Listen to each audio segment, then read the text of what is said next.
Welcome back to the Fusion Realtors Community First National Bank Open. Mike Flanagan here, joined by number 1 seed today, Nick Pate here in the booth. We'll get to Nick in just a moment, but what's happening here in front of us is we have the 7 versus 10 match and the 8 versus 9 match.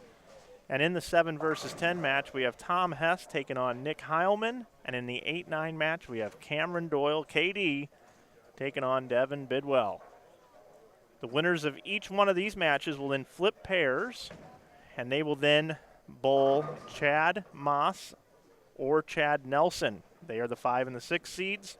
Your number 4 seed today is Kenny Calkins III. Your number 3 seed is AJ Chapman. Your number 2 seed is Mitch Hupe. And your number 1 seed, as I mentioned, is sitting right next to me and is going to bring some of the action to you, Nick Pate. Nick, great bowling today, man. Thank you. I appreciate it. And really all weekend. Yeah. Threw it pretty good. Let me tell you, that new hammer ripped, so good. That ball struck a lot. The regular one? Yeah.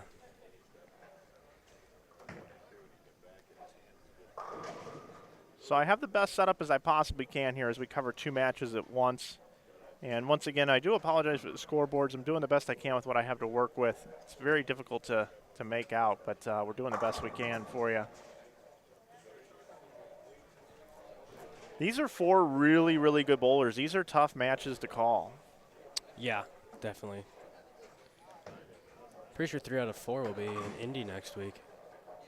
Yeah, I know Devin will be there. I know Tom will be there, and I know Doyle will be there. So I guess you're right. I don't think Heilman's going.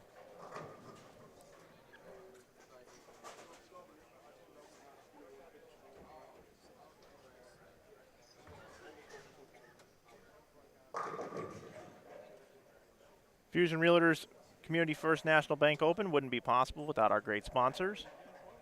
And they are Ebonite, the Waterloo Convention and Visitors Bureau, Budweiser, Kingpin Grill, Logo Infusion, CFNB Mortgage, and Isle Hotel and Casino. Of course, the co-title sponsors, Fusion Realtors and Community First National Bank. I want to thank Zach Bajorner and Brandon Steen for all they do to make those sponsorships happen. This is a best 1-of-1 match. This is not anything more than just 1 game. Heilman versus Hess, Doyle versus Bidwell. This oil pattern this weekend has been quite challenging. One of my favorite patterns I think I've ever actually called action on, because after all of qualifying, 160 over led. Yeah. Pattern played pretty tough today. Well, yesterday, not so much today. 38 feet in length, 28.53 milliliters of oil on these Pro Anvil Lane synthetic lanes by Brunswick. 2.12 to 1 ratio here at Cadillac XBC in Waterloo.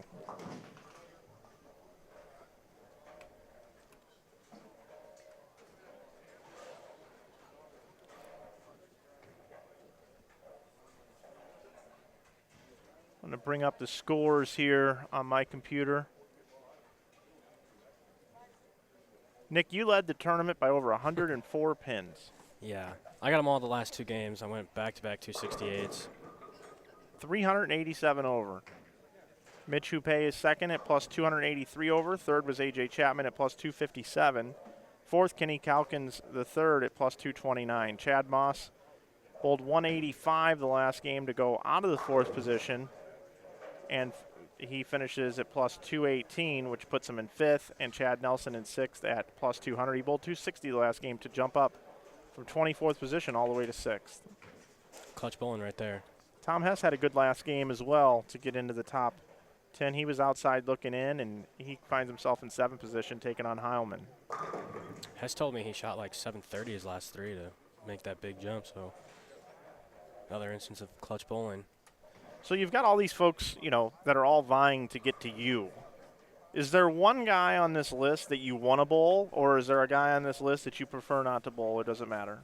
It doesn't matter, really. I mean, going against AJ, it's pretty much a battle of Minnesota because he moved up there. He actually drills my stuff, so kind of be bittersweet if that matchup happened. If you bowled Chapman? Yeah. Are you guys buddies? Yeah. Yeah? Yeah. I didn't know you guys were good buddies. Yeah. Yeah, he drills my stuff, so I have to be. So he hits the lines. All right, so just underway here in the match.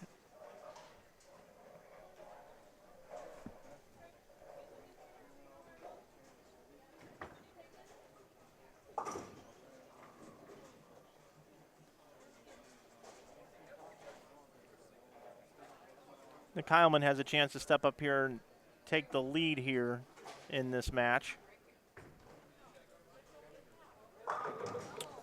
Leaves the 10. He will still have the lead, though. There's an 8-pin lead over Tom Hess. Cameron Doyle opens with spare, strike, strike, spare. Flat 10 using urethane. And Devin Bidwell has the first 4. So early on, Bidwell with the lead.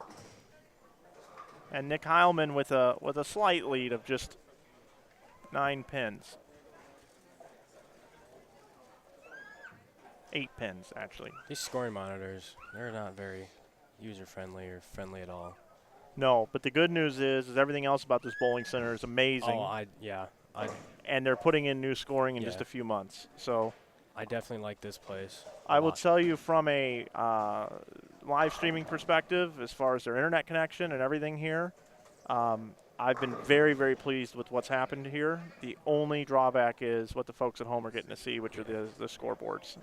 And the setup is nice. I mean, it is. You got a perfect table right in front of.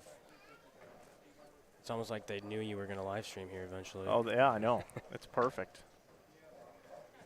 I never got to tell you, but congrats on the 10,000 subscribers. Thanks, buddy. I really appreciate that. Yeah, we got the 10,000 subs, and we've actually soared right past it. As a matter of fact, I'm going to do a live look in and see how many subs we have. If you're not subscribed to our YouTube channel, you will be rewarded if you do. We're going to be doing some giveaways and stuff, and also rolling past 10,000. We're at 10,639 now, we thank every subscriber, but you get notifications when we go live. And we don't necessarily have a schedule to when we go live very often, so it's nice to have that notification get pushed to your phone. That's what I have. I was packing yesterday morning when I was watching it on my PlayStation. So I hooked it up while I was packing and listened and watched. That's perfect. Yeah. Did I do okay broadcasting? Was yeah, it okay? Did I very do okay? good. All right. I always like watching you. Yeah, you actually came up to me yesterday and said, "Hey, a really good job yesterday." I've had more people telling me I've been doing a good job recently when I'm just sitting here by myself flying solo. I think people feel sorry for me. Ooh, Devin, that was close. You know, Bidwell took a month off. Really? Yeah, he took a month off and just had to get away from it. Sometimes you just need that. Yep.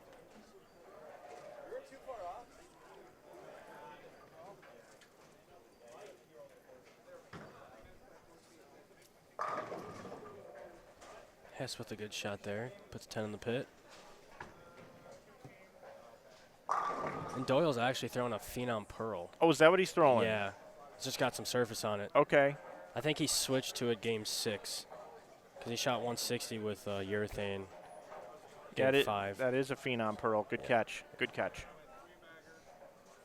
I don't know if you shout out to Andrew Anderson or anything, but he just took 3rd in the TOC, which is extremely well, so good job to him. Team EBI member. Yeah, and Matt O'Grady, what a performance he's put on today. Yeah, absolutely. Oh. It's hard not to root for Matt O'Grady. He's such a good guy. Yeah. Nick Heilman looks like he's bowling in a NASCAR jacket.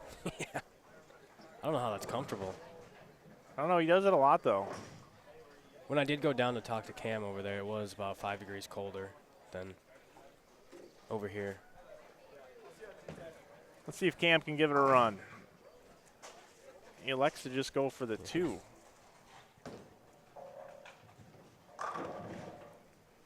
All right, so. Yeah, 130 in the 7th. Yes. Bidwell has first 4. Spare. Yeah. 260s left. Just stay clean. Doyle can bowl 222.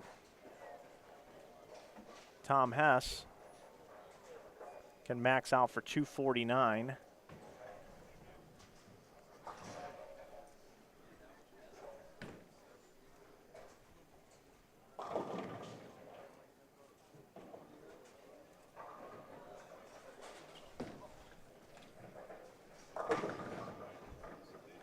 Nick Heilman can bowl 227. And Devin is rolling. Yep. Maybe that month off helped. Yeah, I actually think that it did. I think there's a such thing, especially these guys that go to colleges, college programs. You're in it so much during college bowling, and then you come and bowl these kind of events on weekends, and then you go straight to the tour, and you never take a time off to take a deep breath. It's hard. It is hard.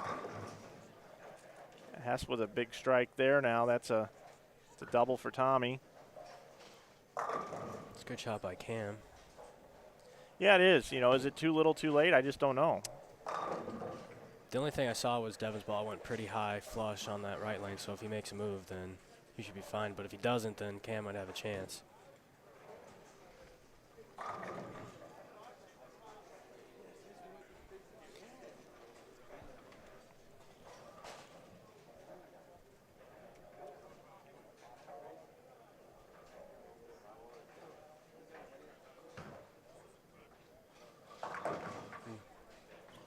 Good 8. Yeah, it could have been a lot worse. Yeah. Oh. Doyle with the messengers. So Devin Bidwell is going to have to make a big mistake if Kamron Doyle is going to be able to come out of this one.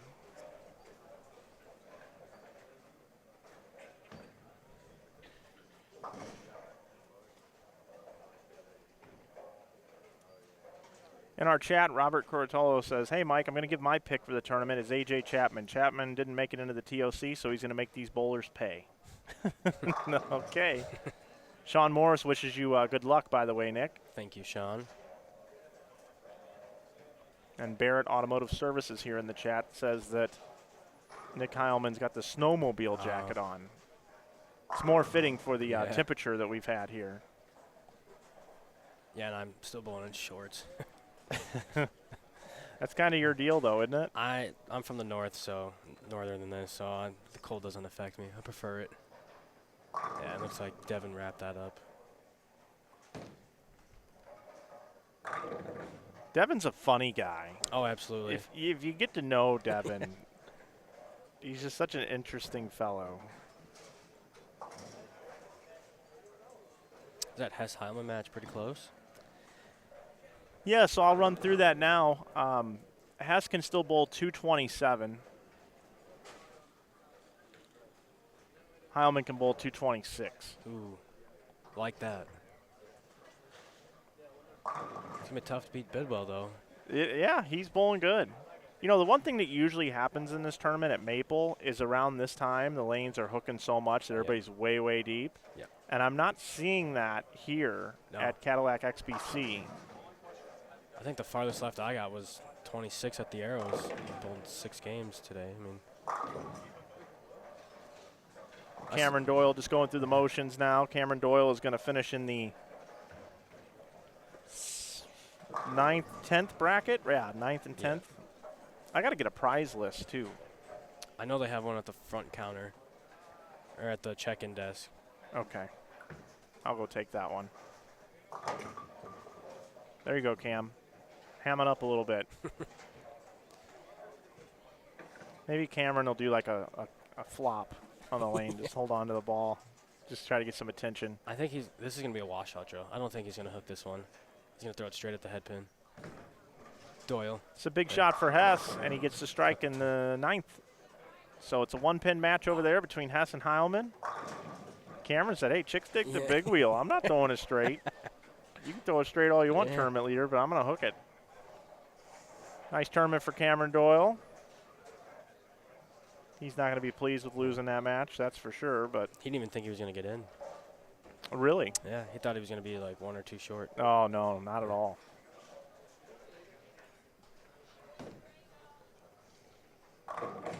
He's supposed to be my doubles partner if there's magically spots that open up at the Roth-Holman doubles. I'd like to watch you guys bowl together, too. Yeah. That could be funny. I think you'd balance him out nicely. All right, here's Hess up in the 10th frame. Big shot. Looks a little left. Oh, and it's just. Oh, and he rings a 10. He doesn't like it. So it's important for Tom to cover this and strike. Absolutely. Because if he covers it and strikes, he forces Nick Heilman to throw a strike.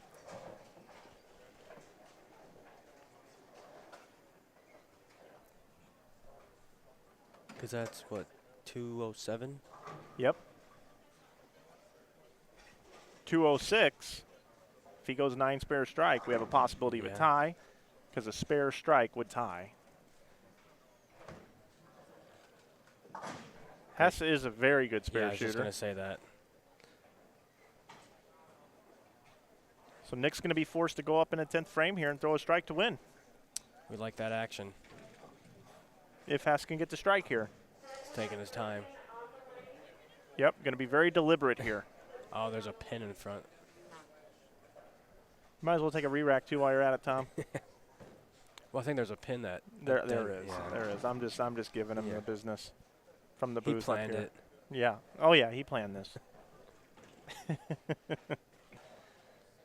Nick Heilman's outside getting his snowmobile started. In case he loses this match, it'll be nice and warmed up for him to get home.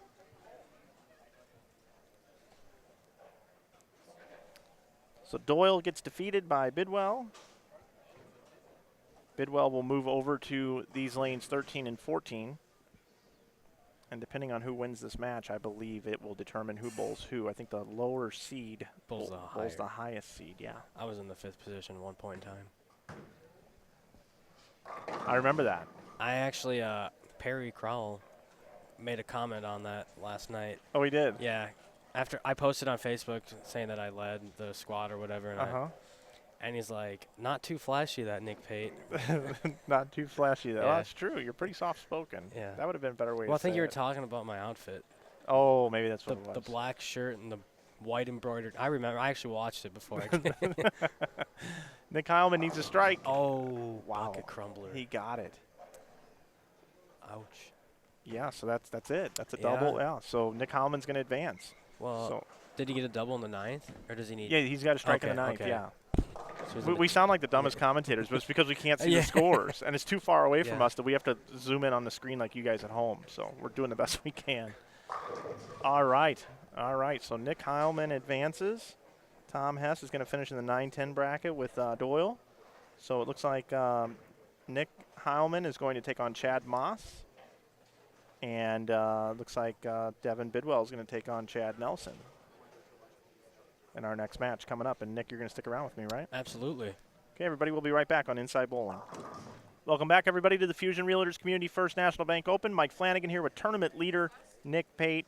And we just got done watching Tom Hess and Kamron Doyle get eliminated. Moving on is Devin Bidwell.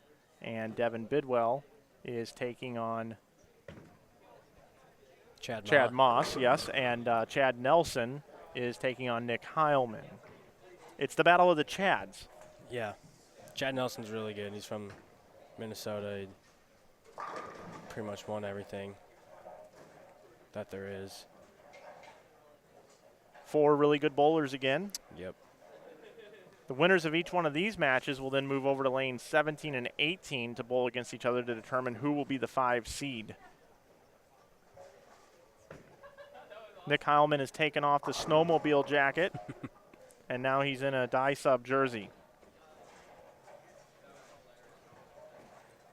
We want to send a congratulations out to Matt O'Grady, who just won the PBA Tournament of Champions, running the stepladder, defeating BJ Moore, Jason Belmonte, Andrew Anderson, and Jesper Svensson. I would say that was a well-earned title. Absolutely. Nick, this is going to be your rookie season out on tour, isn't it? It is. Nick, our top seed here today by over 100 pins. Nice enough to join me in the booth. Actually probably helps you a little bit. Yeah. Being able to, study the bowlers and see who you're up against and how it's, how the lanes are playing and what's going on. I know there's a different pair every single time, but. Which I like that a lot. I hate it because I got to move the cameras. I mean that in the nicest way possible.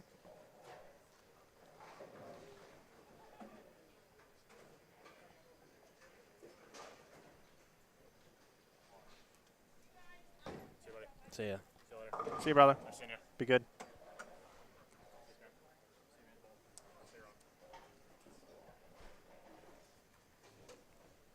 If you're just joining us also, bottom left-hand corner, you see the save 15% with coupon code YouTube. That's because we have our new online store on Inside Bowling with our T-shirts that we're selling, little crowdfunding that we're doing. We want to be able to upgrade some of our equipment here, and we want to be able to do more things in bowling, and that's why we've decided to move in that direction. So if you'd like to support, we certainly would appreciate it, but you can always support for free by just subscribing to our YouTube channel, hitting the like button down below, and following us on social media on Twitter, Facebook, and Instagram. All you have to do is put in Inside Bowling or at Inside Bowling, and you'll find us very quickly. I'm going to buy a shirt. Are you? I am. I can now since I looked at the prize fund.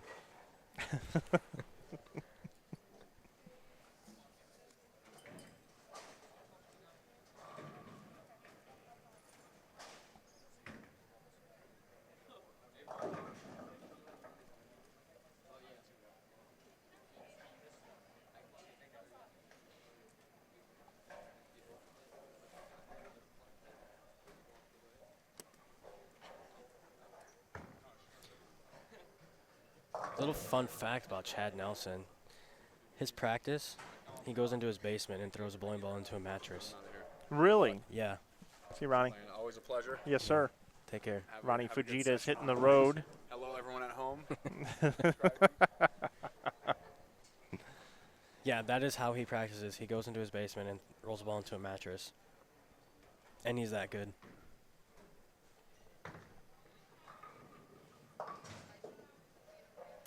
Yes, I will post and upload all the qualifying squads beginning this week. I will post one video per day, probably starting on Wednesday, because it helps with the YouTube numbers immensely.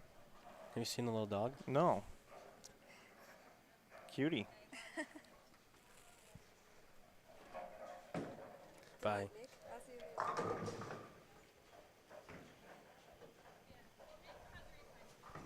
Okay. I'm actually surprised that it seems almost easy to get to the pocket. Yeah. I don't know why it seems that way, Well, but the scores are still low. Heilman's like playing 10. Like up 10. He's really forward with it. It's easy to get to the pocket, but getting one of those corners out, especially the 10 pin, is difficult.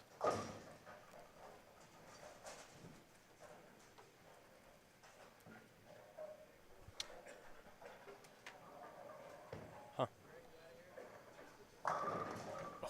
Ooh, Heilman almost 8 tens.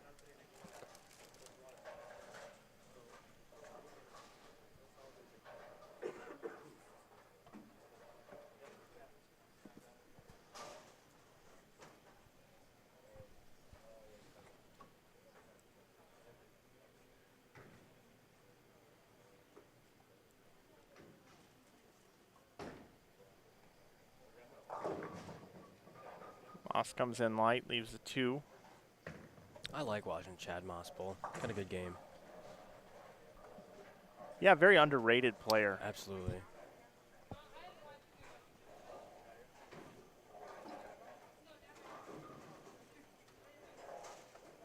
Maas with the conversion here, though, will have the lead in the match. Bidwell with the open. I know down on the lower bay, they hooked more, I felt like.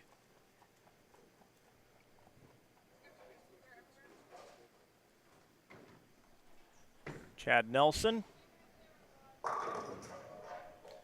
Perfect. Bidwell's in front of the ball return. That's the one thing I didn't like, the ball returns. They're so far forward. I did a review of the ball return earlier today. Yeah. Yep. They saw it in the online.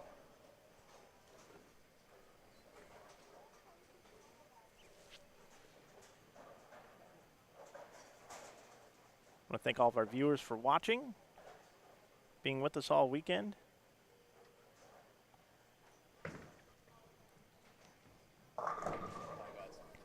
See you, Cam. See you, Kamron. Cameron's leaving. See ya. See you, Greg. Bidwell covers a spare.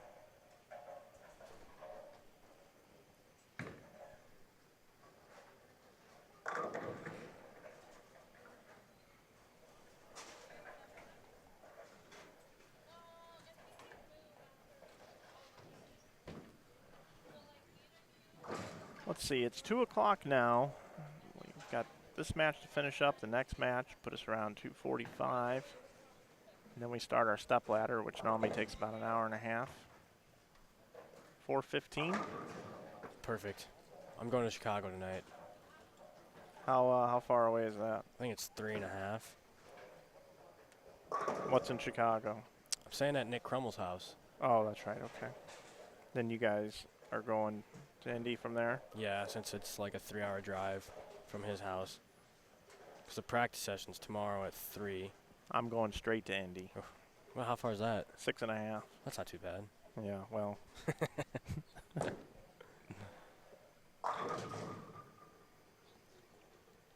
Chad Maas. Cut the 10 there. Strike. And, oh, Nick.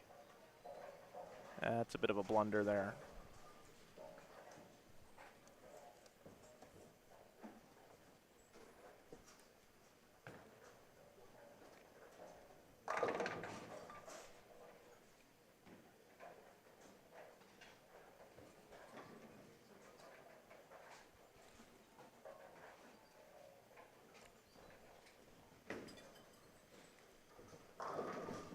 Crosses over for the double.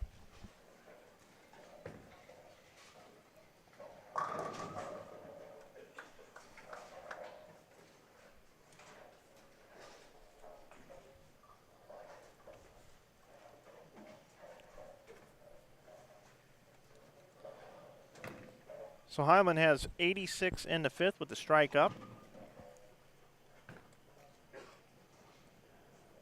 Chad Nelson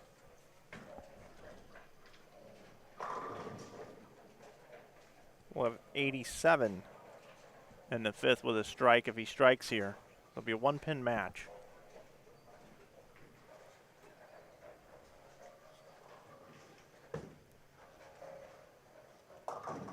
Oh, disaster, just as I say that. Heilman takes the lead on the bench. Yeah, that ball hooked early.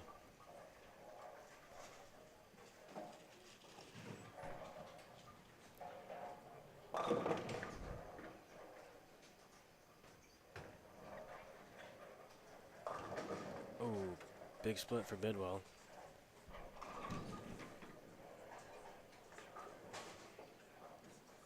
Yeah, that didn't come at the right time for Devin at all. So we got 2 big nasty splits up there, although Devin's degree of difficulty is a bit easier, as all you have to do is slide the 3 over into the 7.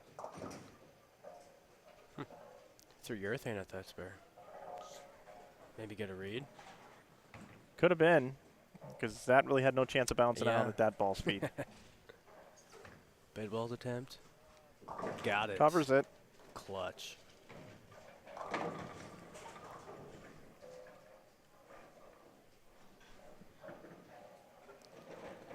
Just 1-game matches here as we wind down this tournament. Fusion Realtors Community First National Bank Open. This is the 13th edition of the event. Second time here at Cadillac XBC Bowling Center. Wow, Chad Nelson really looks off here. He ball changed on that. Yeah. He went to urethane, a strong urethane.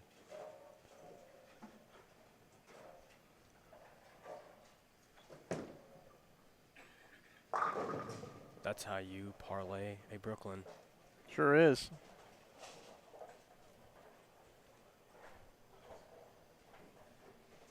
If you're just joining us, coming up after these 2 matches, the winners of each will bowl each other to determine who is the 5 seed to go on to take on number 4 seed Kenny Calkins III. The winner of that match will take on the 3rd seed AJ Chapman. The winner of that match will take on Mitch Hupe, and our tournament leader Nick Pate joins us in the booth right now. We'll get to bowl in about 2.5 hours from now. Yeah.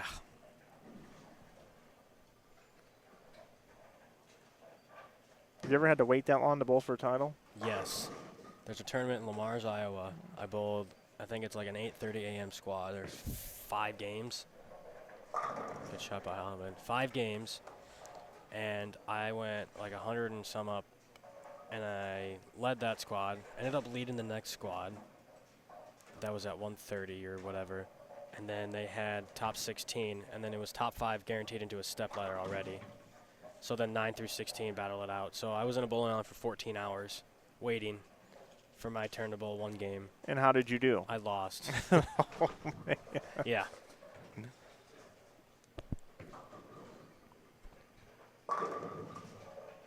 Nick Heilman is rolling. Yeah. Nick Heilman has a triple now.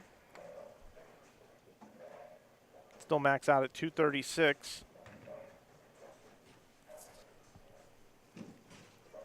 Chad Nelson, best he can do is 191. Oh, wow. And Devin, what the heck happened there, buddy? I'm still in the gutter. Yeah, Devin can bowl 217, and Chad Maas has a 4-bagger working. So right now, it looks as though this is all but over in both of these matches. Especially with Chad not striking there. Looks like we're going to have Chad Maas taking on Nick Heilman. On lane 17 and 18. It's weird to see Nick Heilman without Andy Mills at a tournament. It is. It is. I'll tell you another interesting fun fact. is Nick Heilman is the last person left in the tournament that could become a 2-time champion. Huh. Nick won back in February of 2013. Yeah. I think I was a senior in high school. Yeah, I was a senior in high school.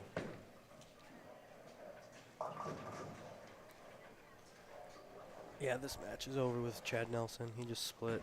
Which is really surprising. Absolutely.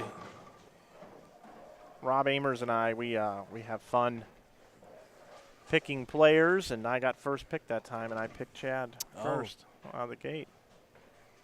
And I just thought out of all the guys, I thought for sure he was the one that was going to win. I love Nick Heilman too, but I just thought that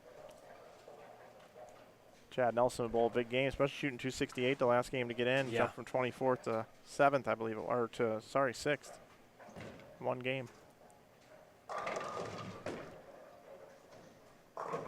Oh, almost a 5-7-10. That would have made things extremely weird. Wow. Ever since that open, Heilman just hasn't missed. No, I don't know. I guess he hurt us or something up here. You know,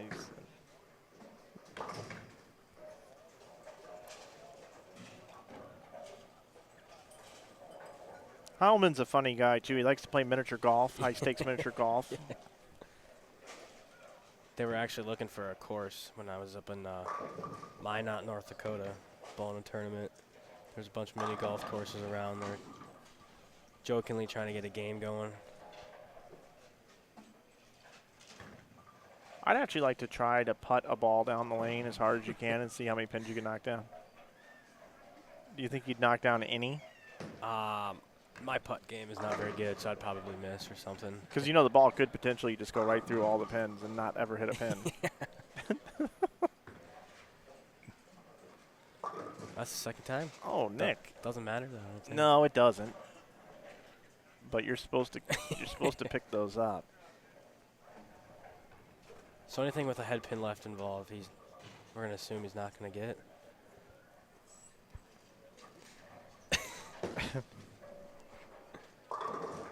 I don't think Chad was far enough left.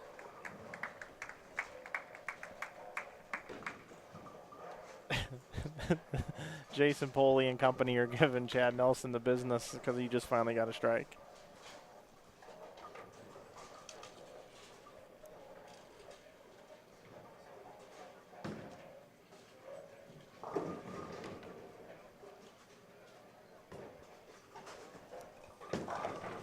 Did he just foul? I think so. Yeah.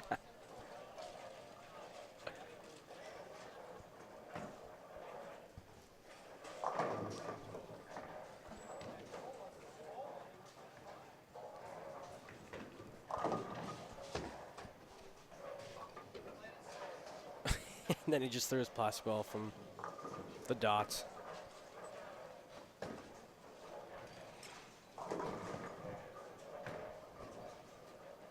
At least the next match, it'll be easier to see the scores. It will be, but I do still have to move the cameras, and there's a bunch of people sitting down there, so that'll be exciting. Well, you have priority.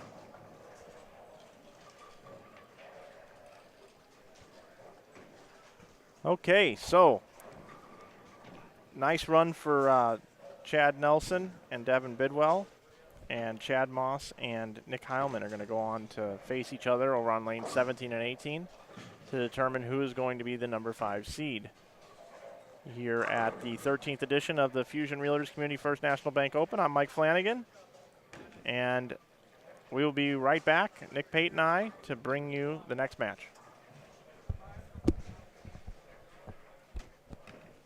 Welcome back, Fusion Realtors Community First National Bank Open. Mike Flanagan here with Nick Pate, your tournament leader, joining me in the booth, and we now have the match between Nick Heilman and Chad Maas.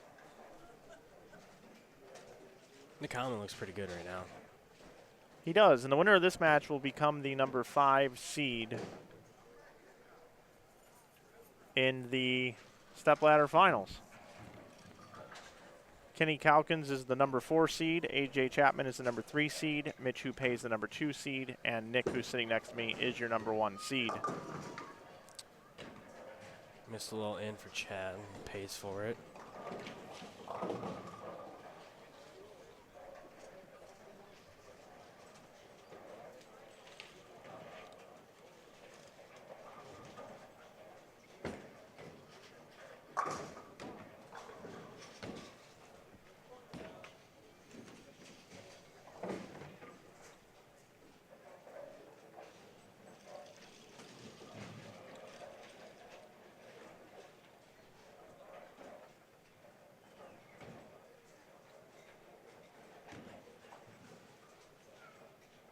Who do you like here, Nick? I like Heilman. Because you have the same first name? Yeah. It's the only reason.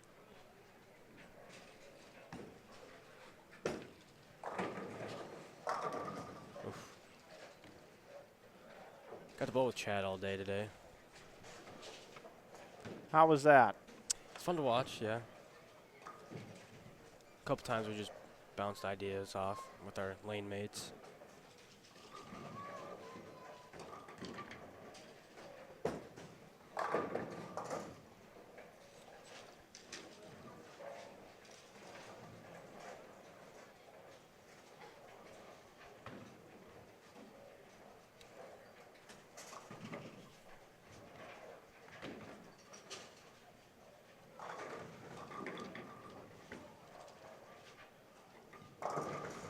Heilman comes in just light.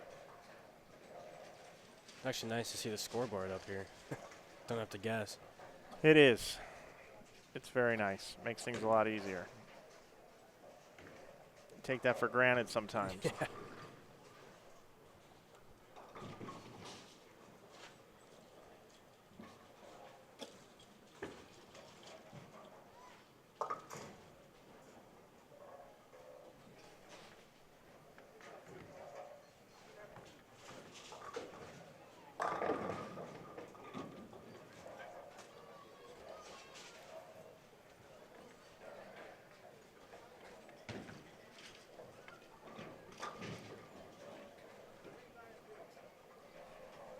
Just a one-game match from here on out. Ooh, I thought that was pretty good. that was pretty good. That's the kind of hit that guys like you and the other Nick here need to get. See, Mitch Hupe was giving me some stuff about that, saying that I get all these light hits. Every light hit. I went light a lot today, and I switched to 7. Every time I just laughed.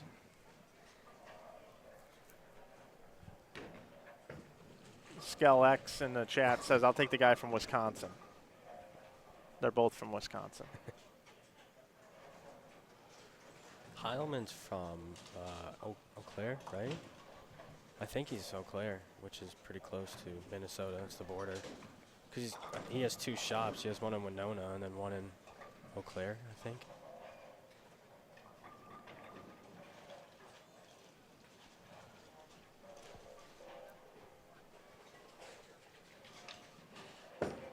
Got around that one. Sure did. That's the good hit. He drives the 5 into the 7. I love that hit. And then you get the head pin to go into the 10. That's the fun hit. Lacrosse, that's what it was. Thank you for the people in the chat. Oh, they're the best. They'll Yeah. help you every time. Yep.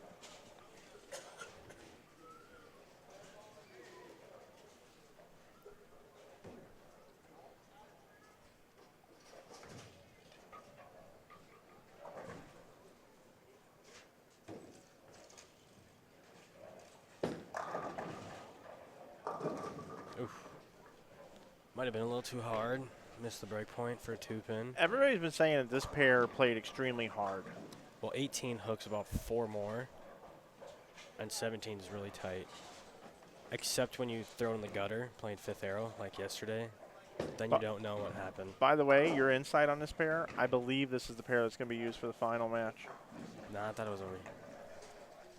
See ya. Good bowling. See you, man. Take care. No, it's not going to be because we're supposed to be on 19 and 20, but Oh. the left scoreboard doesn't work. Oh, yeah. 17 and 18. Mm-hmm. I'll get my redemption. Which usually doesn't happen. Usually No. there's not another pair used in play that's in this whole format. But the chances of one of these two guys getting all the way to the title match is pretty slim. Yeah, you could say that.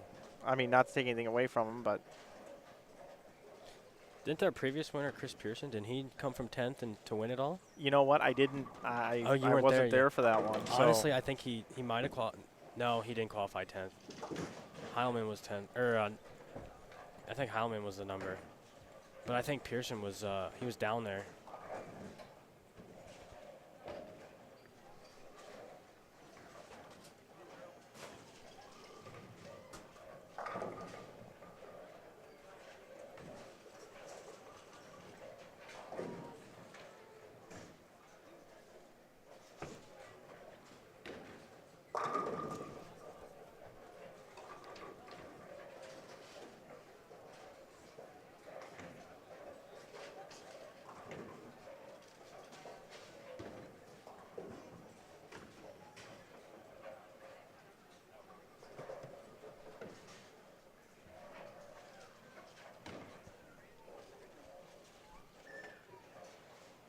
So 2-pin match right now. So the top 3, the average age, I was just thinking, is about 23 and some change. Okay, so how old are you? I'm 23. Okay. AJ Chapman's 24, and then I think Mitch is my age at 23. It's a youth movement. Yep. So Chad misses the head pin to the right. Yeah.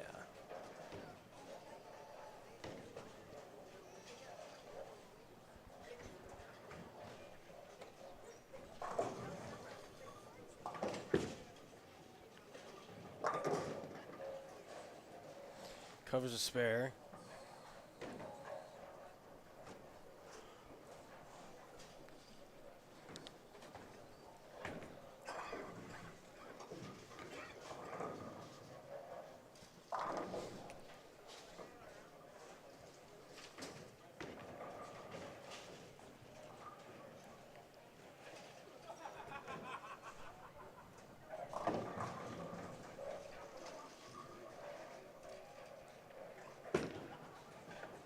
Ball change. Oof. Goes to the face. 4, 6, 7 now. So misses the head pin to the right and then through the face. This is a tough pair. I think this is one of those pairs that you want to have a ball in your hand that just keeps it kind of in play, won't overreact on you. Like the Ultra Heat. Maybe that might be a little too. I haven't thrown it, but that I'm thinking more like in your arsenal, like Game Breaker, Purple Hammer, just whatever, just benchmark guys, benchmark balls. Yeah, I have an impulse solid that Yep, that's another good one. will get me to the pocket. Man, he's making that outside look good. He sure is. That was a good shot by Nick. So that double for Heilman gives him a pretty commanding lead here. Once again, Nick Heilman is a champion of this event, the third one. back in September of 2013. He could go on to join Casey Murphy as the only person, or the only two to win this tournament more than once. Ooh. That looked left a little, and that's still 10 It held, pin. yeah.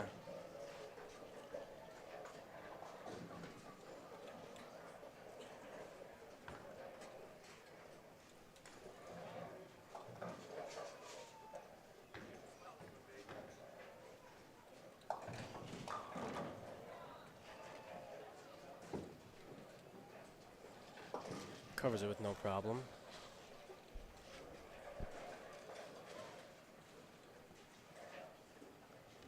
Dennis Hacker in the chat said I sound like Brad Miller.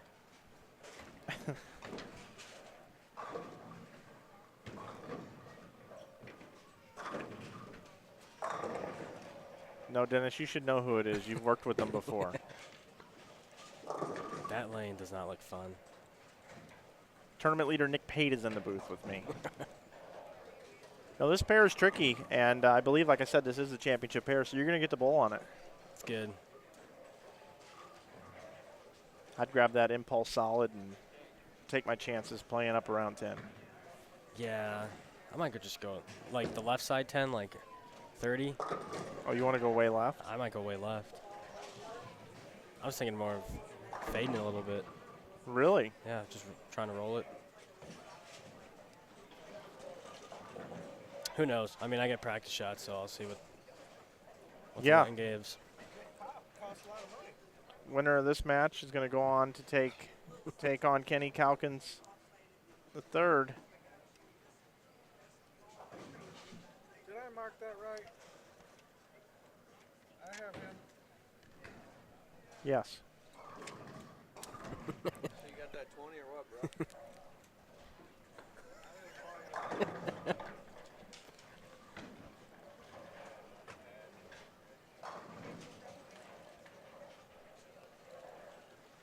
So Chad Maas is in a situation here where he definitely needs to go up and deliver an X on the board, Yeah. even though he hasn't done that in 4 frames. Back to the other ball. Gets a little more air, and He does. I actually liked it. It just didn't do anything. now I felt like he could have gone farther left with the other ball and done the same thing. So he can max for 187, and Heilman is going at a 195 pace.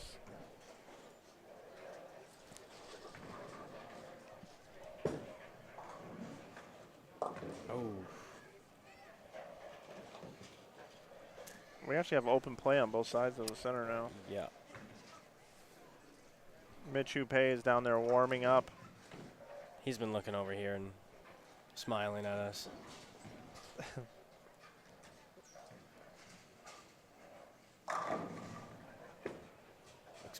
Nick Heilman. That's the hit. Yeah, the you need. The 5 didn't tilt into the 7, just in front of it. Those are the hits that you need. So Heilman now, if he covers the spare, which he should, going at a 194 pace. Once again, Maas can only max out with all strikes at 187. Nick Heilman just continues to keep the ball in play around the 1-3. He's going to be just fine.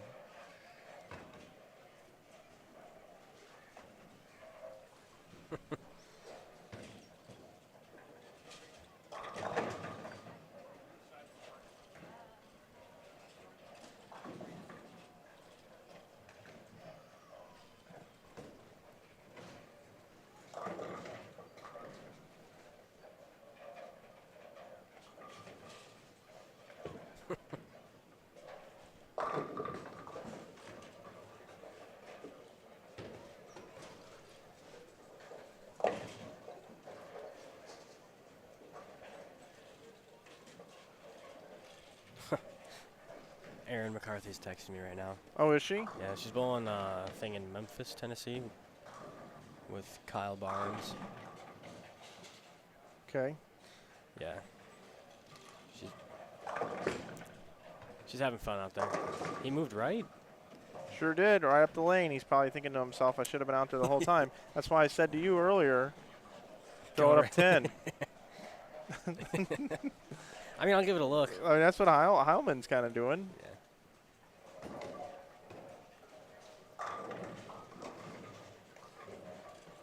I felt like today you could stay right longer than yesterday. You weren't forced. Last night you were forced left right out of the get-go. So Chad Maas can go up and double to force Heilman to have to mark. Out again. Strike. Oh. He's got the world out there, man. I'm telling you. They're taking all my oil out there, though. That's good for you. You don't hook it that much. Low ball speed, though. I get it.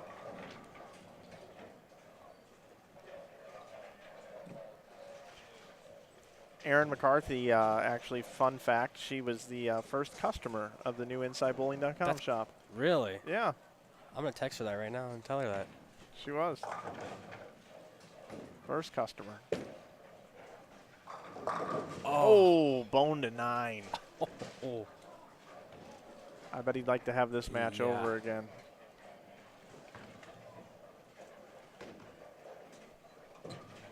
Of the shirts, she was the first customer? Yeah. Oh, that was interesting. She bought a blue Hammer t-shirt. I think I'm going to go with that retro Columbia 300. That shit. is an awesome I like shirt. that one. Yeah, I like mean, it too. it's kind of I before like my it too. time, but No, it's pretty sweet. yeah, definitely. It's really sweet.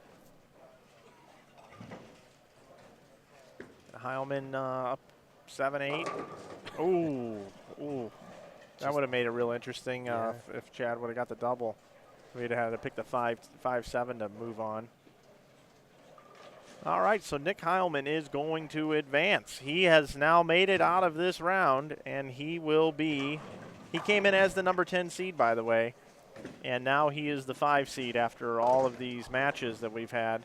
He's going to go on to take on Kenny Calkins, and then the winner of that match will take on our 3 seed, A.J. Chapman, and then the winner of that match will take on our 2 seed, Mitch Hupe, and then the winner will take on Nick Pate, who's been joining me in the booth. Are you going to stick around for another match, or are you going to go practice?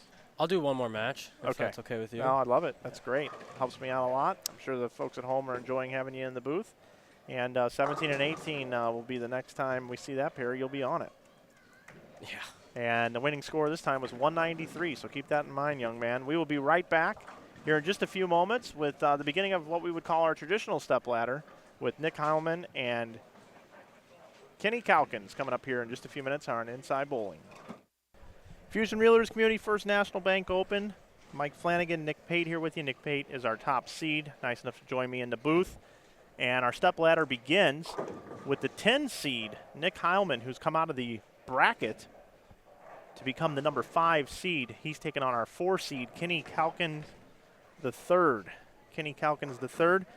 Prize fund in this event, first place is going to take home $2,800. Second place is going to take home $2,100. Third, $1,600. Fourth, $1,300.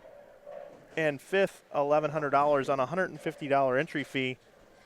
Nick Pate, you're going to take home at least $2,100 today. How's that feel? It's pretty good. Yeah, I like that.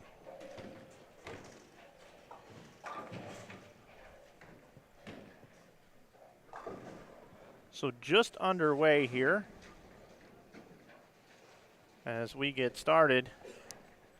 Nick Heilman with a spare to open it up, and now we get a chance to see Kenny Calkins the third. He bowled great yesterday and today to become the 4 seed. I think he clutched up the last game. Shot a decently high one to get the 4th seed. I believe you're right. We now have our down lane camera. Have a chance to see how the players are attacking the lanes and how they're setting up. See Nick Heilman and Kenny Calkins and a few spectators there.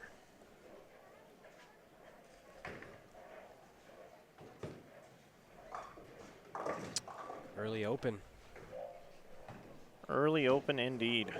If you're going to open, at least the first frame's the one to do it in. Winner of this match will go on to take on A.J. Chapman. Winner of that match will take on Nick Pate sitting next to me, Mitch Hupe. Couldn't read my own writing. This tournament wouldn't be possible without Fusion Realtors and Community First National Bank, the co-title sponsors. Want to thank Zach Bajorner and Brandon Steen for their help with acquiring the sponsorship. Calkins gets on the board with a strike. He's just piping a big asymmetric ball. Also, the other sponsors that we need to thank as well: Ebonite, Waterloo Convention and Visitors Bureau, Budweiser, Kingpin Grill, Logo Infusion, CFNB Mortgage, and Isle Hotel and Casino.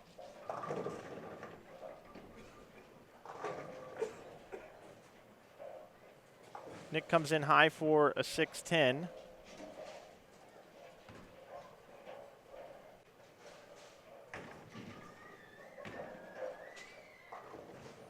Nick's kind of bowling on a free roll now, coming out of the being the 10 seed. If he would have lost, he would have gotten. So he's almost doubled his money, guaranteed. Yeah, by just making it out of that. Yeah. I'll tell you what, though, Joe does a great job with the prize fund. I think it's very evenly split. It's not It's too not top heavy at all. No, it is. It's very nice. Also gives like a local bowler who wants to try the tournament an incentive to go ahead and play. Yeah.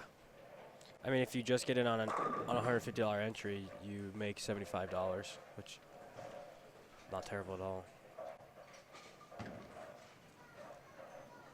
Also, a couple coupon codes to tell you about over at Logo Infusion. You can save 20% with coupon code GIBA18.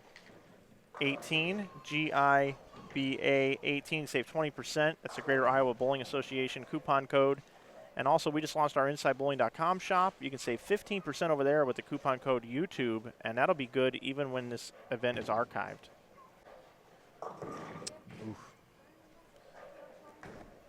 1-2-10 for Kenny Calkins. I did hear you say that in 400 years when you're dead that the code will still work. Yeah, if the site's still running. Yeah. I thought that was pretty funny. I actually think about that kind of stuff, because YouTube things live forever. Yeah. There will be somebody watching this broadcast sometime down the road, and I will not be living. Yeah.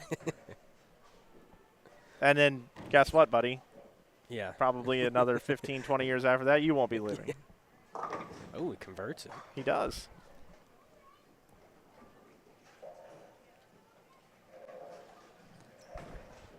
Cadillac XBC Bowling Center, Extreme Bowling Center, doing some upgrades. It's been nice being here, that is for sure. This is only my second time being here. They used to have the Greater Iowa Bowling Scholarship Tours here. I don't think I made one of them here to bowl. I didn't bowl very well.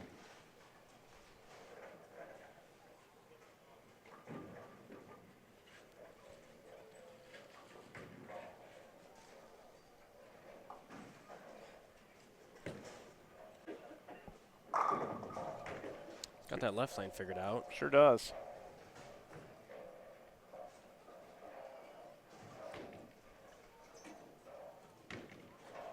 Take a look at the scores here in the match. Nick Heilman with an early lead.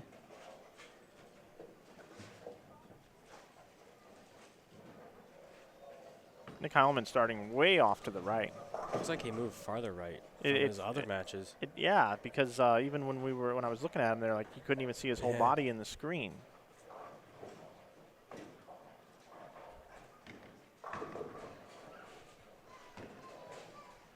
Dennis Hacker in our chat says that reality is closer for me than either of you. That is true.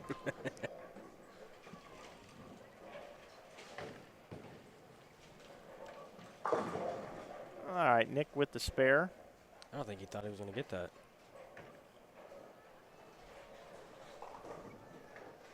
It had potential chop written all over it. Yeah.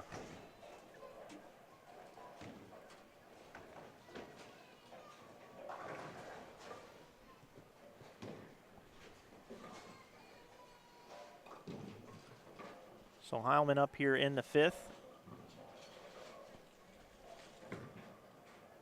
Looks left.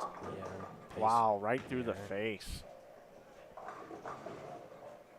Well, that changes things quite a bit, Nick. Yeah, it does. Although Kenny doesn't have that right lane figured out, so it should be interesting. These lanes have gotten pretty nasty. Yeah.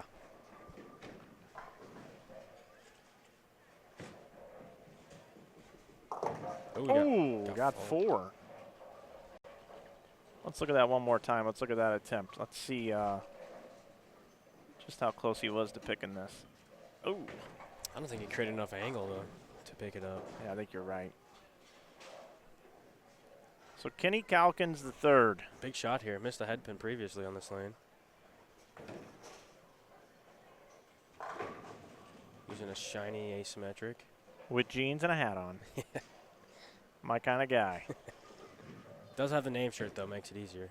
It does. Ooh. Although at this point it's pretty easy to remember him. Yeah. Switches him up. Not too flashy, that Nick Pate.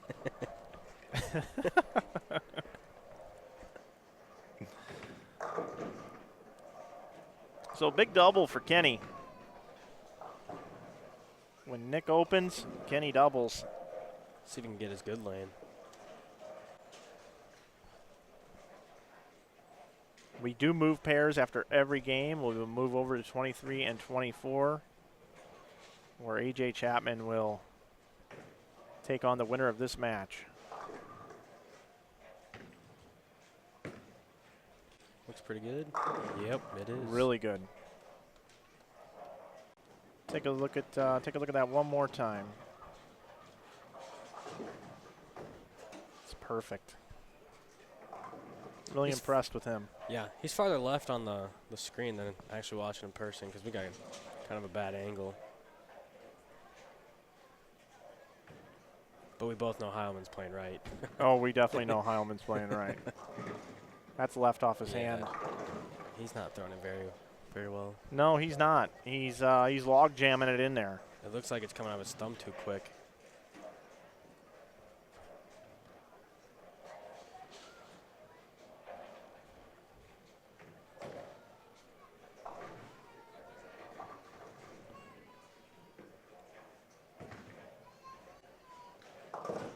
All right.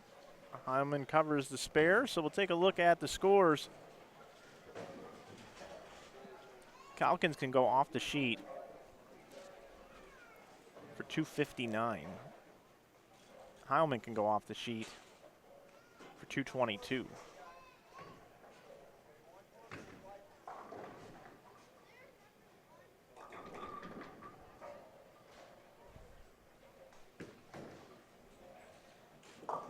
Missed the head pin. Oh, got a break though. So highlight fishing for ball reaction. Nick Heilman looks like he's in a whole lot of trouble. I think he's too far right.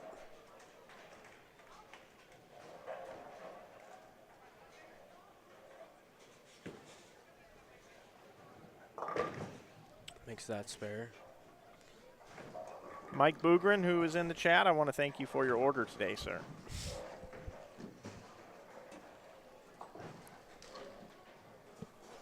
Uh-oh. Oh. What was that? I don't know.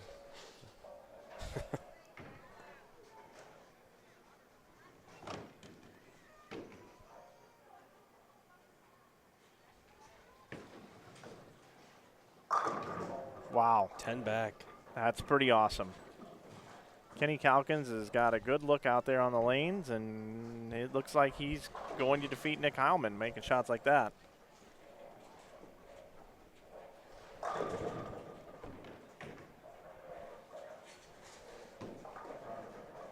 The person that goes home in this match will receive $1,100.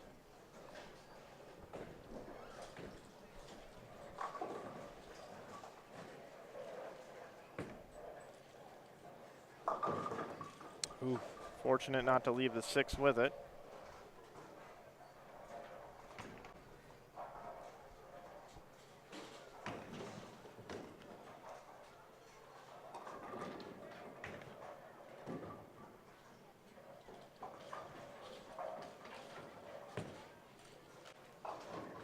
Oh, and he just blows right by it. Both. Let's make it interesting.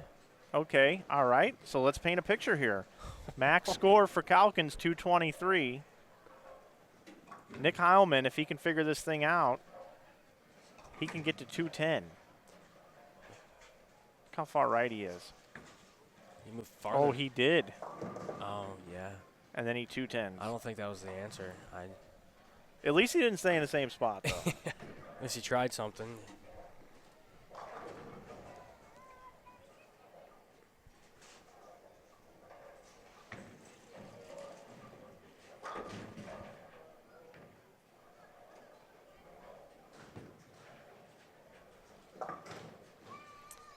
That open, Yeah, that might have. that just gave it right back. Yeah.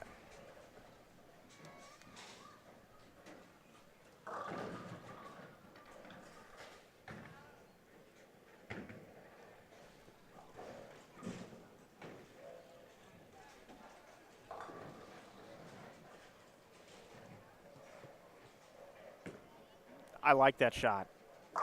10 back. It just looked way better. Yeah. Let's look at it one more time. Look at the difference. Just down and through it, projected it well. Boom. Where was that a couple frames ago? So now here's Calkins. The best Heilman can do is 187. Calkins going at a 203 pace. That strike right there is pretty much gonna do it. There hasn't really been any exciting matches. Just No, we're waiting for you for that. yeah. Do us a favor. If you have like a big lead going into the Just eighth, gutter again. yeah, just throw some gutters. Yeah. You know what I mean? Make it interesting for the fans. That's Like all we're looking for. The 5th arrow gutter. Gosh, I can't believe I did that. Push. Wow, how did does. that hold? I don't think there was any energy on that ball left. I think it burned up. Look at how on this replay. Look at he's left a target. Oh, and he doesn't like it either. Look, he's Oh, it was really spinny. It looked like. yeah. Sometimes the worst balls are the best ones. That's the new term, the spinny release. Coined by Nick Pate. Nick Pate, not too flashy. That one looked better. And of course. Yep, bones a 9. Yep. So Kenny Calkins is going to finish with 212 with a spare, although we know after he blew by the 4-7, that's not a guarantee.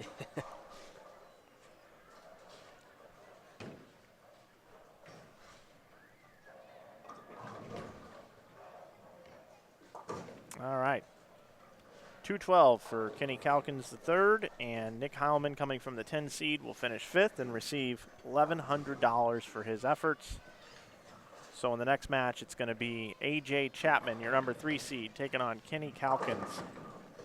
Oh, and now Heilman's got the double. Yep.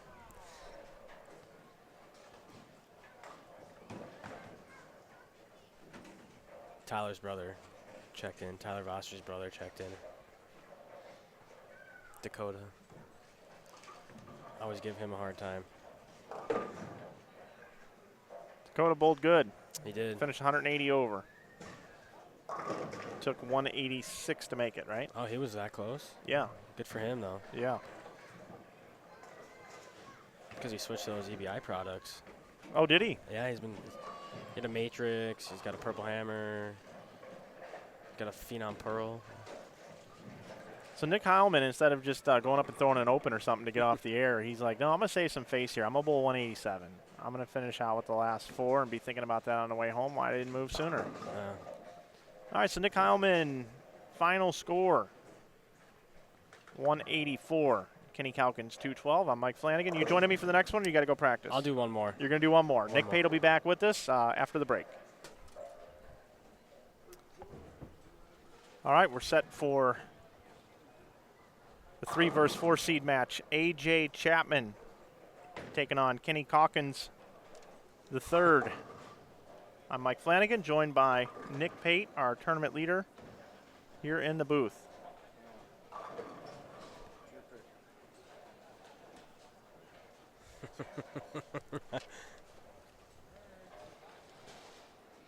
Interesting that AJ was throwing urethane in practice to see if there's a look out there. But I think that's his best look when he hooks the line. Yep, when he's inside and he gets on it. Yep, he's tough to beat like that.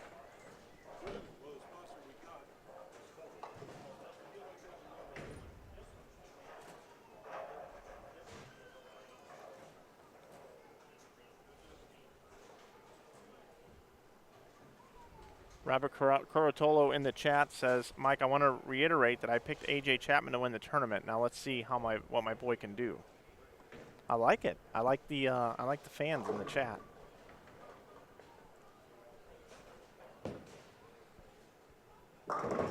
Oof. Oh, Tough break. 4-9 to start.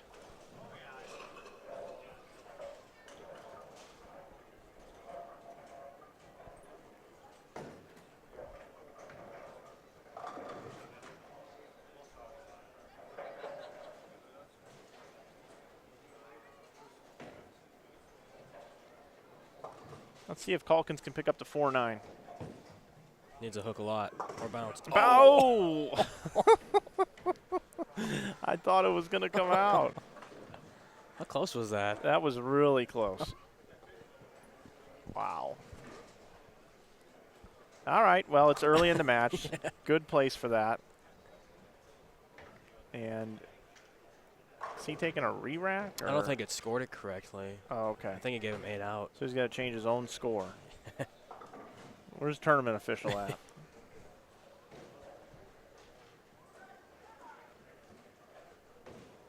All I know is it's a long process to change the scores on these types of monitors. I think it's like left lane, start, number 4. Yeah. Yeah. Enter. Mm-hmm. Which frame enter.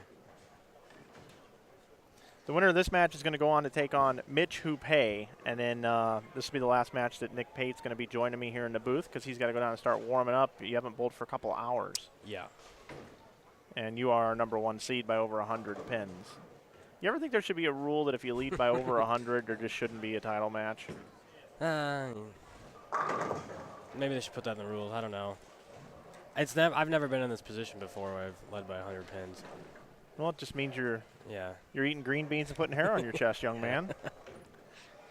I actually, the past couple months, right after team trials, I started going to the gym 5 times a week. Became a weekend warrior again. I practiced every day this week leading up, just to spare drills in general, just working on my release. Even if it was on a house shot, I just still played every part of the lane. Chapman opens with the double. It's going to be tough to beat. Let's take a look at his shot again. Such a great style, down through the pins. Now, I've known AJ for quite some time now. What frame do you think the double fist pump happens?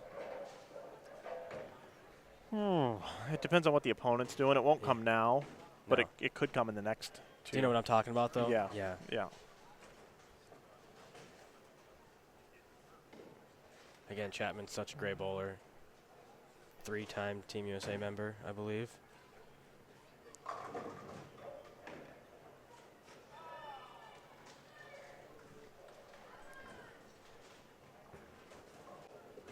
Really deep. And Oh, and the bird oh, dog there it is. messenger. Did you see it? I did. And we're Third gonna get to see it again. Here he is. He's so deep. He's off camera. There it is. You called it all. You knew it was coming. He's just an intense bowler, so his emotions.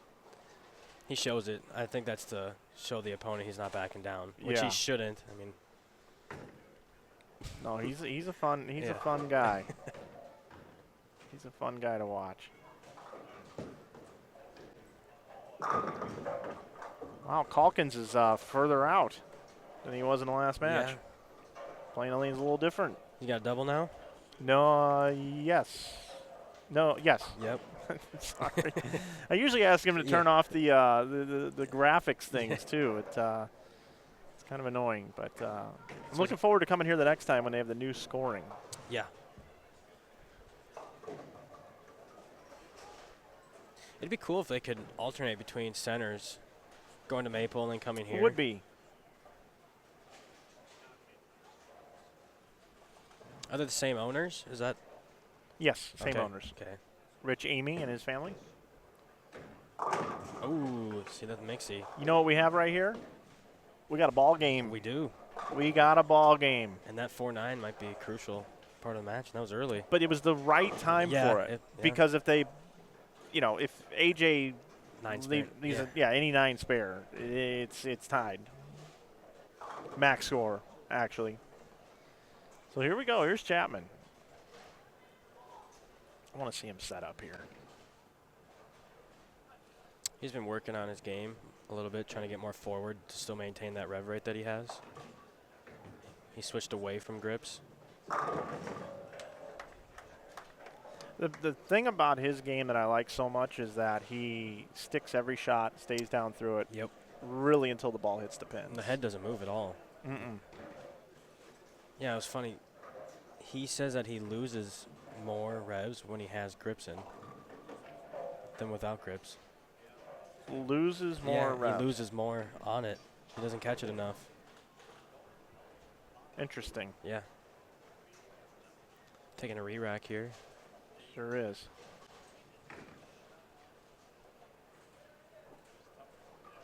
I don't think there's enough of this taking place in bowling today. Re-racks? Yeah. You used to see it a lot by the, the Dukes and the Webbers and Oh, yeah. there's a lot of re-rack psychology going on. There used to be a lot of times that they would call for tape and a thumb hole. Yep. Duke's one of them that I'd. And today's younger guys like yourself, none of that even comes into your minds at all. There's like just no such thing. I remember watching Buttriff against Rhino Page this year at the U.S. Open. Yeah. And Rhino was on a tear. And I just kept thinking to myself, ooh, AJ, wow. 4 through the middle. I just kept thinking to myself on that telecast, if your opponent is in a rhythm and he's used to getting up to bowl and doing his thing, Mess it up. you got to mess that up. Oh, yeah. Whether if it's, you saw somebody move in the crowd and they really didn't and you had to balk and step off and reset or, whatever it may be. I just think that there's not enough of that anymore. Okay, well, 6-2. That's going to change things quite a bit. Yeah. And here comes Kenny Calkins, the third. He comes in with his hat on and his jeans. And there's another YouTube video that we put out where Kurt Pelon was bowling E.J. Tackett for the title of the Bradley Open. Kurt was wearing jeans and a T-shirt. And the comments underneath that video that's been seen over 50,000 times on our YouTube channel has a lot of comments about Kurt Pelon looking like a janitor. So they went and got him a shirt and embroidered janitor on the back. That's funny. And he wears it at the pro shop. Yeah, it wasn't good. Fortunate to only leave the 3. I think they took a picture of it, didn't they? Yes, and they put it did. on their pro shop Facebook page. Uh-huh. That's funny. I also put it in our community feed here on YouTube. If you go and you click on our community feed on the Inside Bowling channel, you can see that picture of Kurt. That's funny. They also put a 400 patch on his I saw the on his sleeve with Scotch tape. Yeah.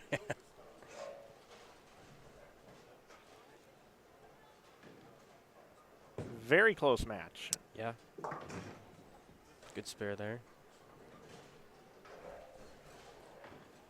The player that gets eliminated in this match will take home 13 hundo. Third place will receive 16 hundo. Second place will receive $2,100.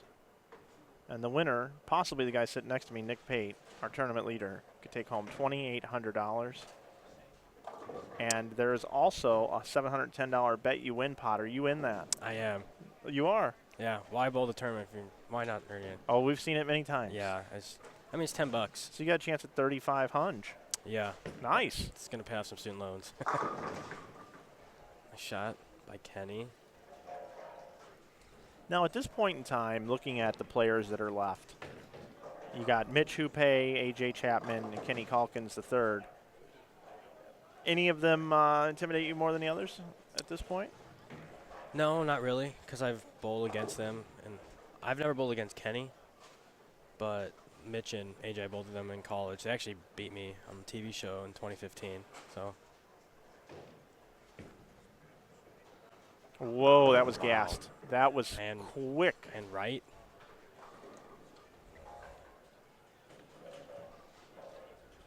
So through the face and then firm and right. Yeah. And that's with this 38-foot oil pattern at a 2.1-to-1 ratio. You think you've got the world, and then it can just go away in a hurry. I'm going to call that he's going to get this. Okay, you heard it here first.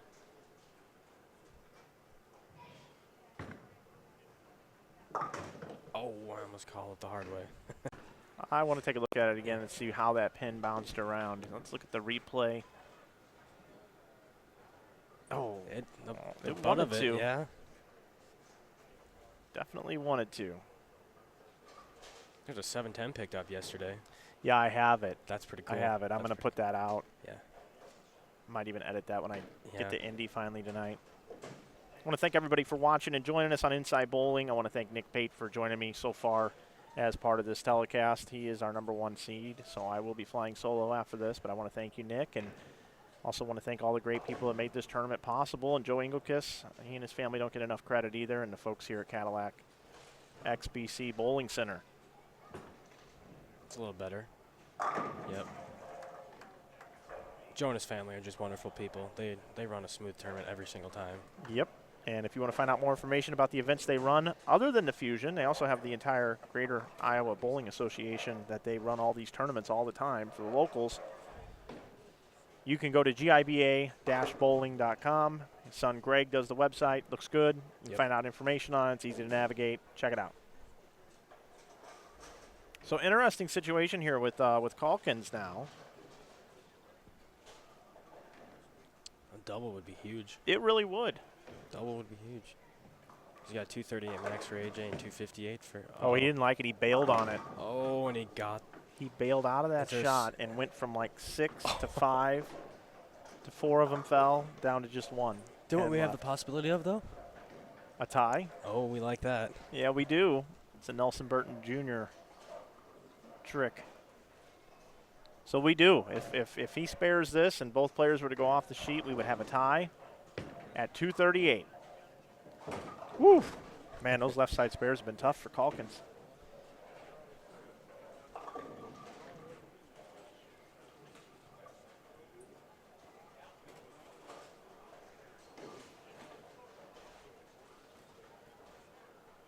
Ben Roberts in the chat, that's not a bad idea. Whoever loses this match has to come join me in the booth for the rest of the day. I was reading that. That would be interesting.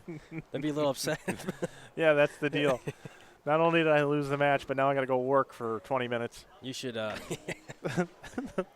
should include that in the entry fee, that if you make Stepladder and you lose, you have to talk. Yeah, you're up in the next match.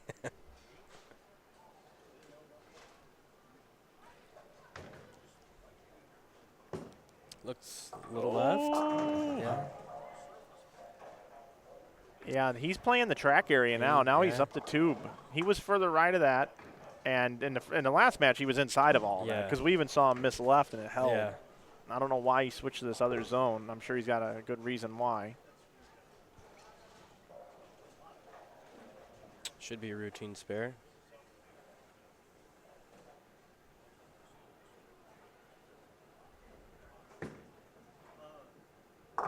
Picked it up.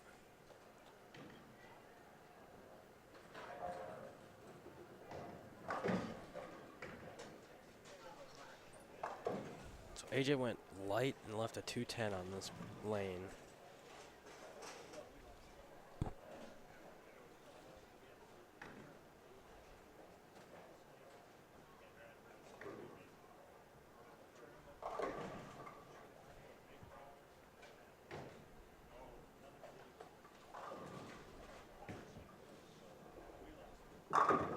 Aces it. All right, so here comes AJ Chapman back.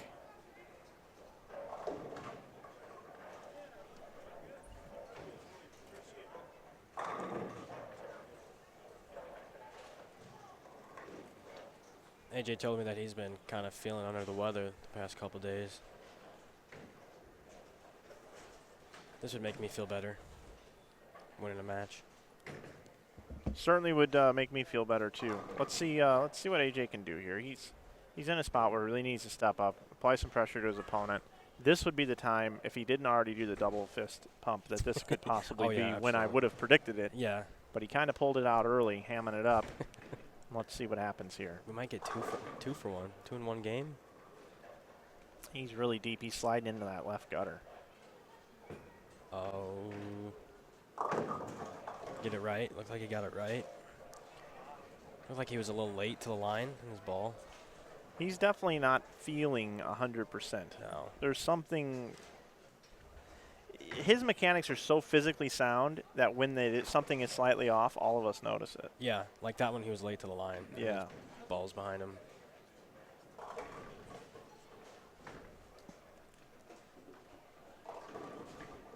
So he can, what is that, 214? Yeah, Kenny Calkins takes the lead on the bench by 2 pins, essentially. Kenny Calkins is going to be able to step up in the 9th and 10th frame and shut out A.J. Chapman if he likes. Big spare there. That was huge. That's a big spare. Yeah, going hard and straight at the bucket. You know, I've left 3 buckets and 2 half loafs this weekend on 38 feet. I just shows you like how slick they actually are in some part of the lanes. Or the lack of rev rate that you have. Nick, you're so easy to pick on. Yeah. I mentioned that earlier. One of these days, you're going to go to a gun shop and kill us all. And I don't mean that. No. I don't mean that. It's not even funny to joke about, actually. Yeah, my mom actually texted me saying that you're a pretty funny guy. Oh, I am. Yeah. It was last night, I think, while you had Cody and Tom in the booth. Mm-hmm. She didn't tell me what you said. She just ignored me. Uh-oh. Oh, hook. 1, 2, 4, 8 with it. That is not good count either, because now he can't shut out AJ. You can go 212. AJ's got 214. Yeah. 212. Yeah, EJ. But we do like this exciting match. We do. Uh, We do, Nick.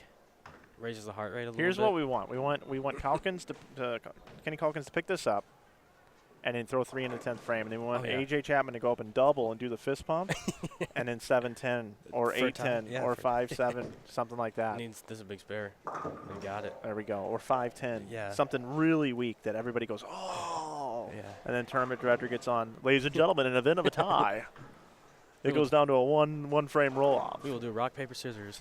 The higher seed will have lane choice. I'm doing my best Kirk Von I was going Kruger to say impersonation. Von Kruger.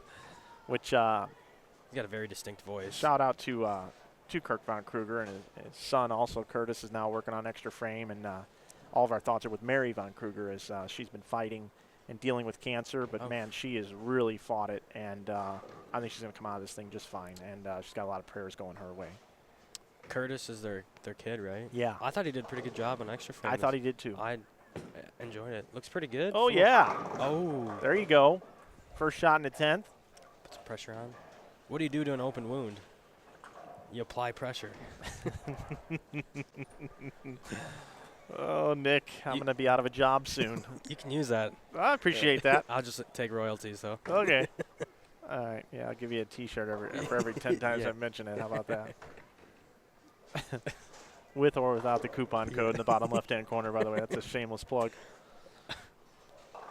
Head over to InsideBowling.com, pick up a T-shirt. Okay. Second shot in the 10th. Kenny Calkins the third. It's a big shot right here. If he doubles, he will force A.J. Chapman to double. Oh, it looks good. Oh. Money.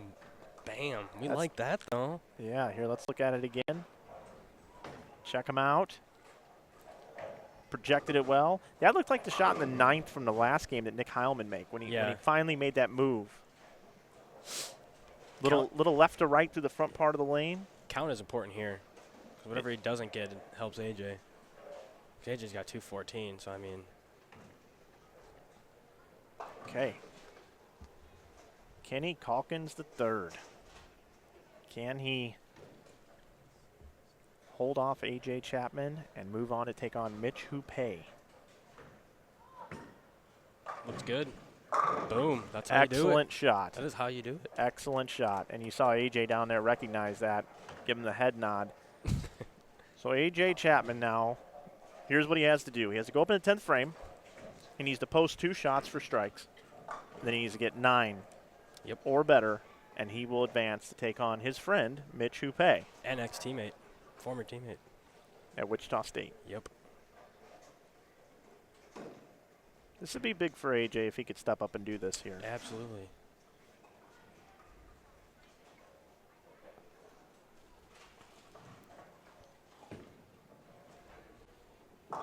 Oh, he trips out the 4 and gives it a little bit of the lawnmower start. He started that mower. Looked like he really spun that one compared to his other ones. His dad's down there. I love it how his mom and dad come and watch him bowl. Like they are so into this. I haven't heard Sheila scream yet or anything. No. They're sitting. John and Sheila. They're sitting like 3 tables up. Yeah, they're not even sitting next to each other. Doing the same. They're just beside themselves. Doing the same motion, just folded arms. Yeah, it's awesome. It's awesome watching the parents. You actually can see John Chapman. He's there just off to the left of the screen, second person over in the front row. There you see him looking around. And his mom is back by the vending machine over there to the right. That's his mom, Sheila. Look how far away they are from each other. They might scream on this one. They might. I might just keep it on this and we won't even watch the pins. Okay, big shot here for AJ. Let's get a look at the whole shot. What do you got here? Posted it. Oh, and it just duck hooks down the Yeah. lane. Thought I Grabs a grabbed it, handful of it.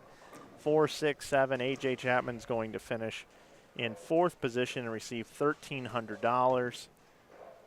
The most exciting match we've had yet today. Yeah. Kenny Calkins III is going to advance, take on Mitch Hupe. So you're either going to get Calkins or you're going to get Mitch Hupe being the top seed there, Nick Pate. And I'd rather have Mitch Hupe because we finished on 19 and 20 in the qualifying. Yeah. He shot 180. I shot 260. So, not saying.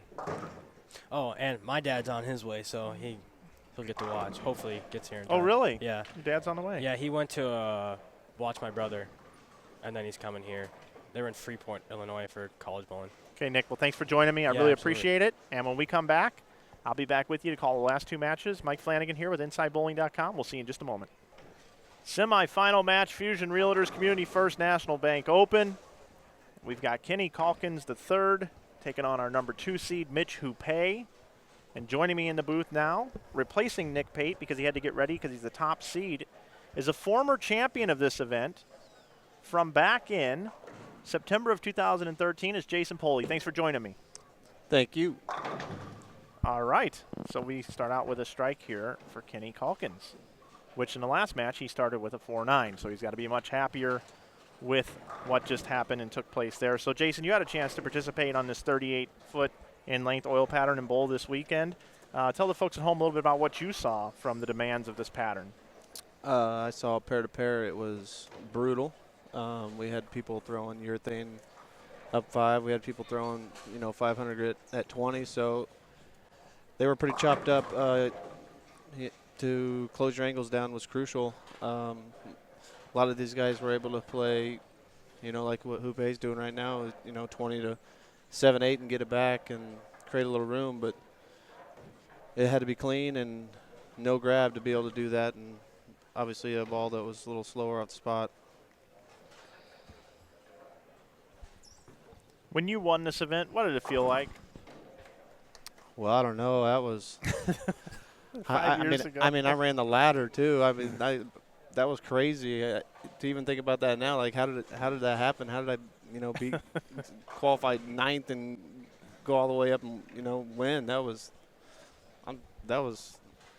still trying to get back to that. Yeah, qualified 9th and wins the tournament. Unfortunately, that was one of them that we didn't live stream. I think that's the thing. I think as soon as you stop doing this, I'll probably win again. You're probably right. Mitch Hupe playing really deep inside, the furthest inside part of the lane that we've seen thus far. We'll take a look at the replay. Look at how far left he's sliding into the left gutter.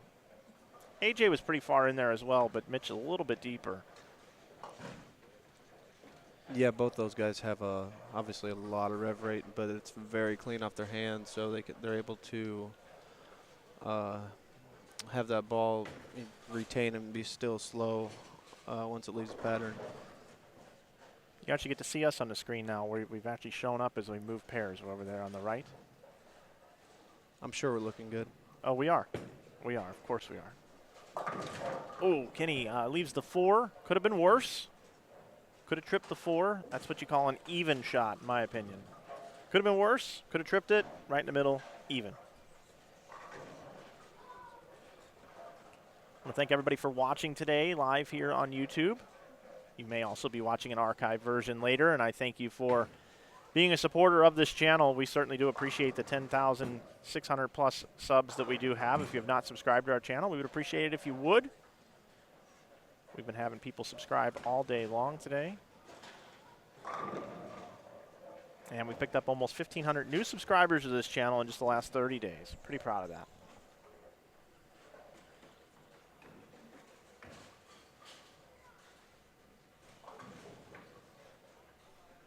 Jason, do you know Kenny Calkins at all? Absolutely.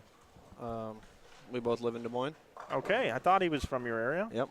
We bowl Thursday night league together.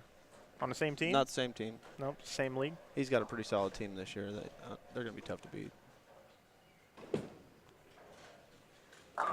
I think they're all averaging over 225. Let's take a look at this again. Look at the amount of power that Kenny creates. This ball coming in. Just send it to him. Send it. Send it, baby. Just like an email. Send it. That one came with an attachment. I think it did. And it might have been over a gig, and it might have bounced back.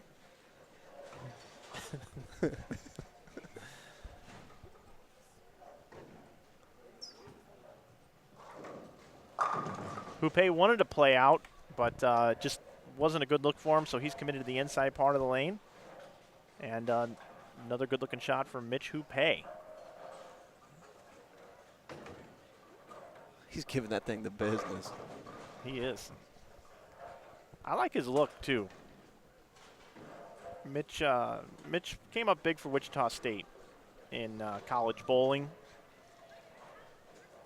He's got a very distinct look. When you see Mitch Hupe, you can't mistake him for anybody else. It's got to be the hair. And the glasses. And the scruff. And the name.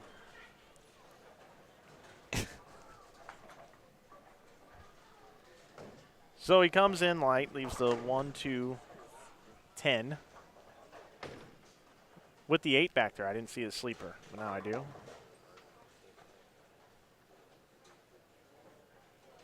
I would put Mitch at about 70% on this spare. I would say on this it's about 45. Okay. Well, any fouls? Yeah, the buzzer went off. My friend over here to my right, a lot of people know this guy, but he's Rob Amers. He was just talking about this guy Fallon, so he totally black-eyed him. I mean, he probably needs to apologize. So Kenny Calkins Jr., or the third, I'm sorry. I only saw 2 of the slashes on the back of the jersey that time for some reason from this angle. But Kenny Calkins the third. Let's see what he can do here. Capitalize on Mitch Hupe's open. And he did. That's what you call 10 back. What's he average in league? Like 236, 7, 8, 40, I don't know, a lot. What are you averaging in league? Oh, I don't know. I get some practice in league. I don't even think I'm averaging 230. Who knows? Probably around 230. League is league.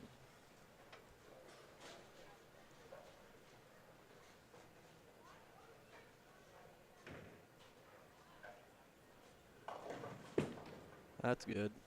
Got the light mixer on that one. Things are going right for Kenny Calkins the third. That is for sure.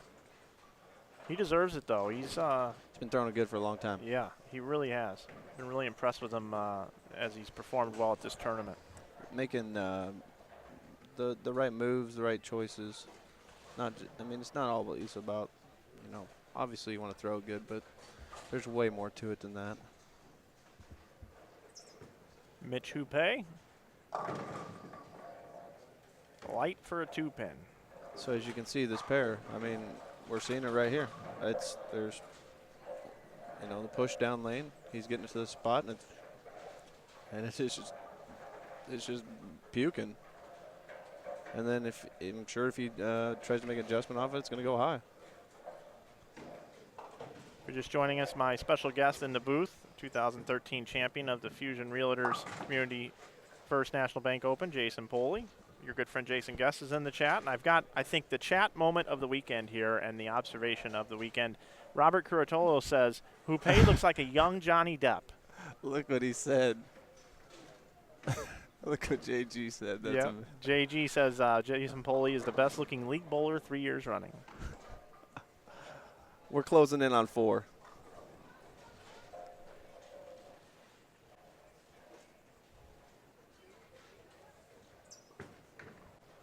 That's good. It's real good. Looked like he moved deeper there and got away from the hang. Yeah, so if Calkins were to go off the sheet, he's got 280 left. And if Mitch Hupe were to go off the sheet, he would have 238. Amers has the over-under at 419. Okay, good to know. We've got our in-house odds maker, Rob Amers.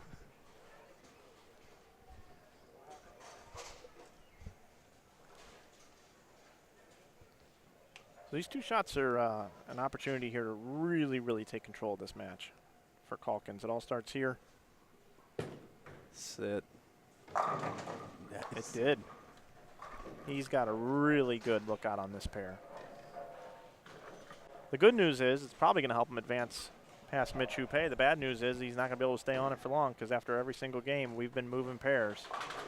Doesn't seem to matter so far. Right you are.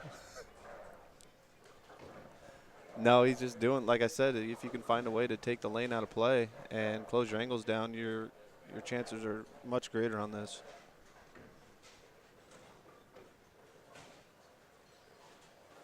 I apologize for the sunlight, everybody. Next year I'll bring drapes.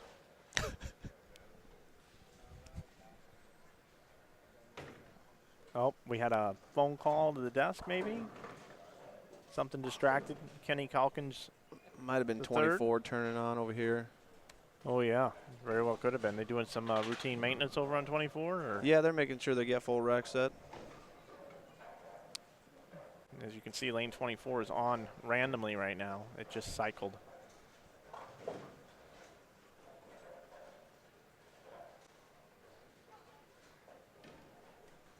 I don't see Mitch Hupe anywhere. Maybe it was him in the back.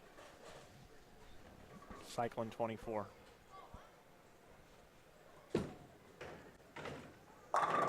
Oh, blower 9. While we're at it, we probably should give a little shout out to the hammer shoes. These are, a lot of these guys out here wearing hammer shoes today. Yeah, Jason Guest in the chat. Hammer shoes. Yep, looking good. Ebonite International, makers of Hammer and Ebonite brand. And Ebonite brand is a title sponsor of the GIBA, the whole tour. So thank you to Ebonite and to the brand of Hammer. Pick up those Hammer shoes. You wear Hammer shoes? Absolutely. They're the most comfortable shoes you ever wore? They are.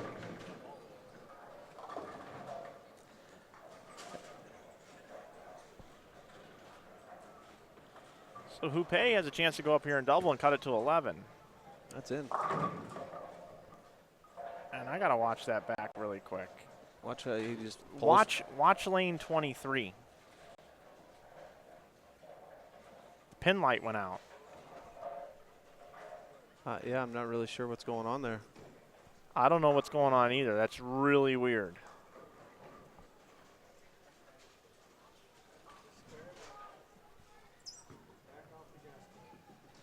Yeah, I don't really like that at all. Let's go ahead. I want to look at this one more time. It's conspiracy. Here is that shot. Notice the lane light is on and it turns off right in about his third step. Almost benefited him. Almost. Mitch deserves a break now after that. Hope lane 20 doesn't cycle on. That's good. Nope. Ooh. It just didn't want to make the turn down lane. So now he's staring at a 2-4-10. And I'll put the percentage on this at about 18%. That's probably good. That's solid percentage there. You agree with this one? Yeah. I'm a man that likes to argue, but I'm not arguing with that. So he just gets one, and Kenny Calkins the third is well on his way here. If he can fill frames, he will bowl for the title against tournament leader Nick Pate, who led by over 100 pins in this tournament. God, he threw it so good. What was he? He was throwing the new ripped, right? Yes, he was. I think it was yesterday and today.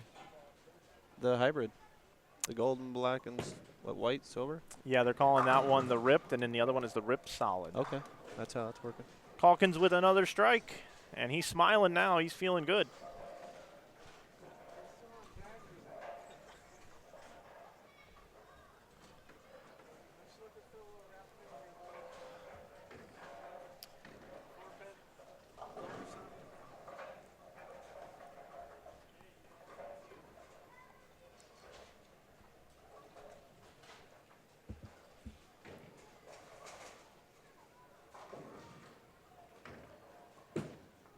Oh, it's got a hook. Ooh, what happened there? Just past the break point? No, I think the fix is in on the over-under here. Oh, the fix is in on the over-under.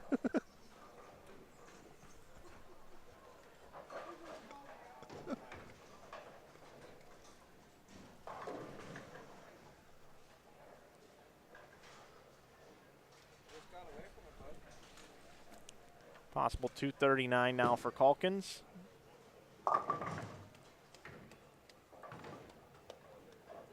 And Mitch Hupe can finish out for 193.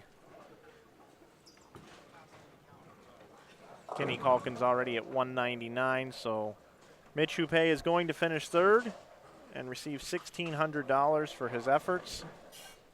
The runner-up today is going to receive $2,100, and the winner will receive $2,800. Plus, if you got in the bet you win pot, bet on yourself for $10 extra, it's worth $710 at this event.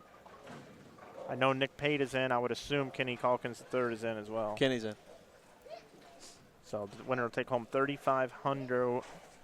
$3,500, baby. And $10 is a tip to the two guys commentating. That's completely necessary.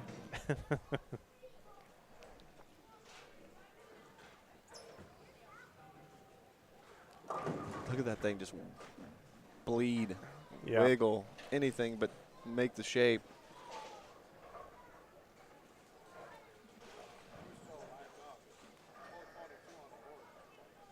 Mitch Hupe is one of those guys that I'm sure he's going to eventually try the tour, and he may be someone that you may see win a tour title one day.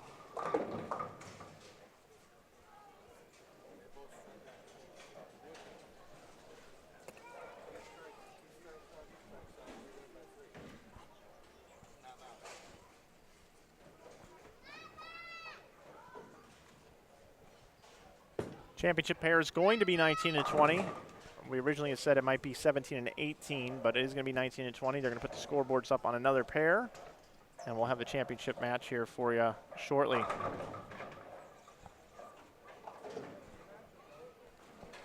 $171 for Mitch Hupe. He bowled much better than that this weekend. Just couldn't get it going here on this pair. Ran into a freight train and Kenny Calkins III.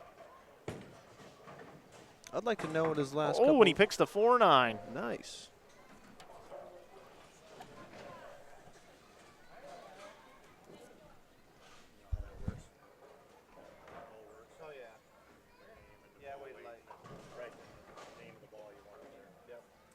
Last time I just wrote all my information. Anywhere, yellow. Yeah, it was like 8 months last time. Picks the 4-9 and strikes for 227. Kenny Calkins III is going to take on Nick Pate coming up here on Inside Bowling. Fusion Realtors, Community First National Bank Open. Championship match coming up. Nick Pate, our top seed, he led by over 100 pins. Taking on Kenny Calkins III. He's been winning matches like crazy. He's earned his way to take on Nick Pate. I'm Mike Flanagan from InsideBowling.com. Joined alongside with 2013 champion of this event, Jason Poli. Jason, we're in for what I would say a pretty unique match here with a guy who's been sitting for a long time and a guy who's red hot coming off of winning 3 matches in a row. And we're going to see 2 completely angles here. Kenny Calkins III playing out, opens up with a strike. Nick Pate's been watching, though. He joined us in the booth for quite a long time before you took over in the last match, and now this match joining me. I appreciate that.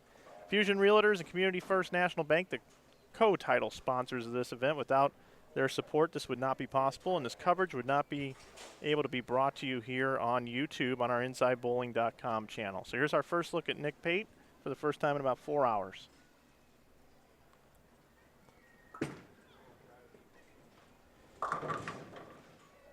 Pate is playing the extreme inside part of the lane, similar to what we saw from Mitch Hupe in the last match. Your thoughts on that, Jason? I mean, my thoughts, it's hard to argue with. I mean, obviously he led the field by 100, but the lanes are, you know, they've been sitting. They're super chopped, and I mean, he's going to have to throw amazing shots to win this match, in my opinion.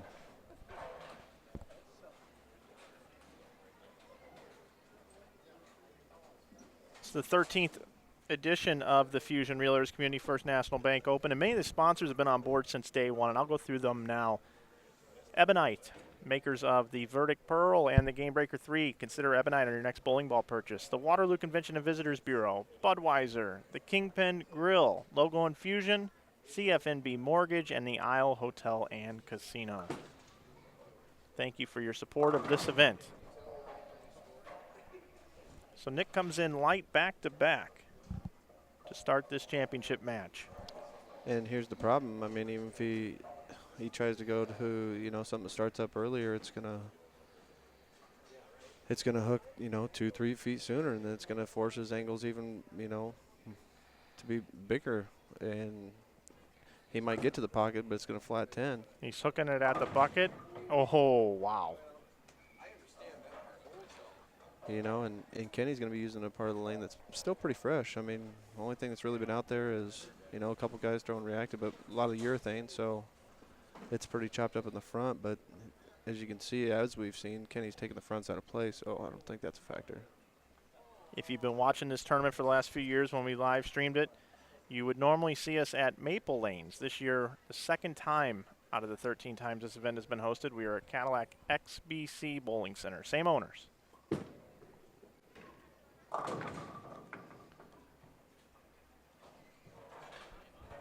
Looks like he chose he's choosing a different route on that right lane. Different ball, different part of the lane. I'm actually surprised.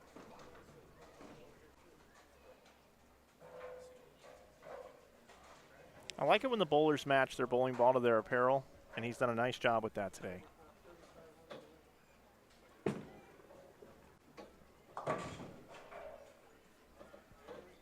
So Nick Pate's got to be feeling pretty good right now with going 6 spare, and only being down by 4 in the match. I'd be thrilled. I'd be giggling. Get a little bit of a tickle going there. First place in this event is worth $2,800, plus there's a $710 bet you win pot, and both guys are in. Runner-up will receive $2,100 here. Had a field of about 170 entries this weekend here in Waterloo. For me, right there was the most consistent ball reaction I had all weekend. Is from the extreme out. And I talked to Nick when we were up here discussing what his strategy was going to be, and he told me that he wanted to play in. And I said, you're not going to play like out, like up 10? And he said, no, I like my look from in. So he did say he was probably going to use this ball. He used a ripped, which is an HP ball, and this is a mid-price ball. So if he goes light again, I would, oh my. He did not go light. He left a bone 8.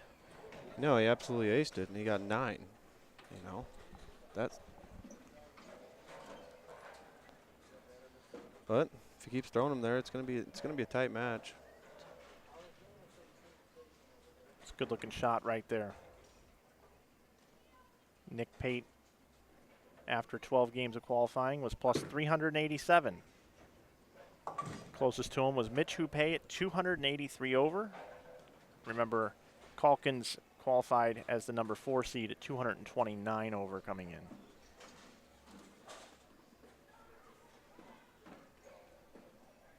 Yeah, I bowled next to Nick yesterday, and it was pretty amazing watching him be able to, you know, play 22 to 10. Yeah. You know, and super soft hand, just letting it read the mid and roll when everyone else, his ball was either hooking early or not at all.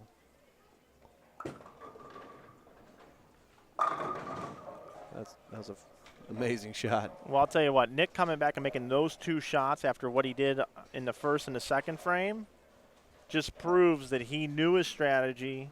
Committed He's to committed, yes, absolutely. And now it's game on. it. Yeah. It looks like he just firmed up and closed his angles down a little bit.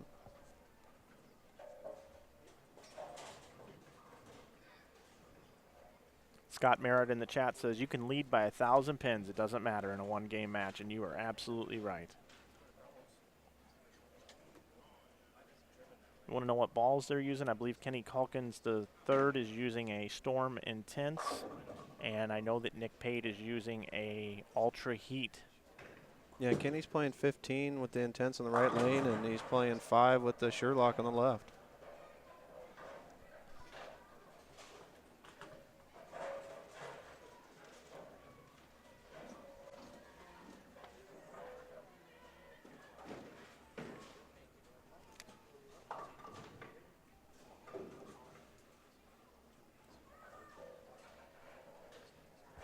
I'm confused with the scores.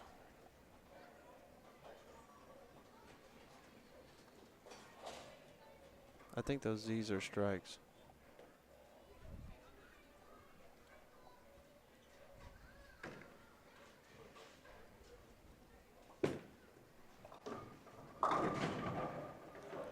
That's all right. That was in. That's actually a pretty good break.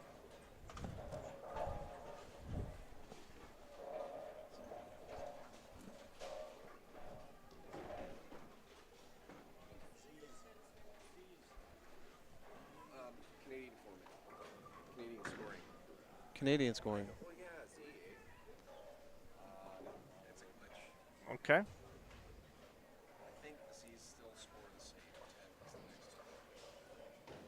Okay, so we were told that the Z's are part of the Canadian scoring system, and for whatever reason, over on the pair that we were displaying scoreboards, it is in Canadian format. So if you see Z's on the screen, those are also known as strikes, not sleeping pills.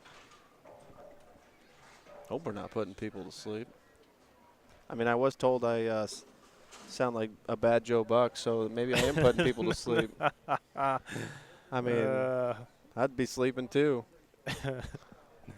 All right, so that is a strike up in the fourth for Pate. So got a chance to close it to 4. That's good. That's really good. I'm going to replay that one. It was so good. Let's take a look at Nick Pate. Down and through the shot. Steps out of it just a little bit. Wanted it. And that's the closest thing he's got to showing emotion. That's way more than Dave Bears has. And that guy strikes a lot. Couldn't tell, though.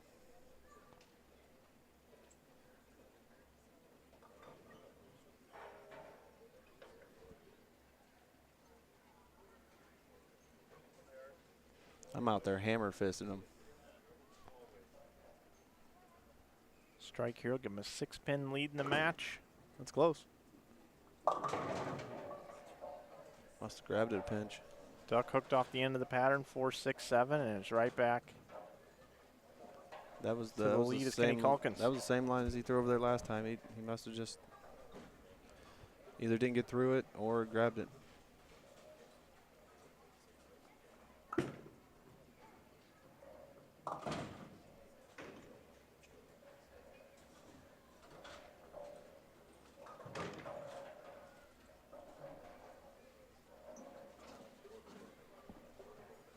So with the open, Pate can strike out for 230. Calkins has a max score of 259 if he were to go off the sheet.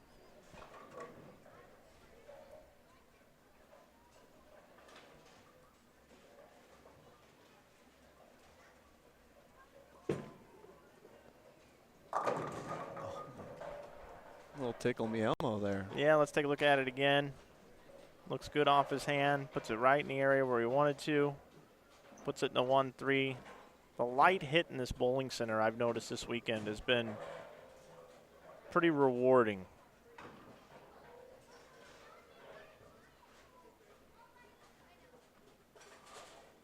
Hard to leave 10 pins hitting him there.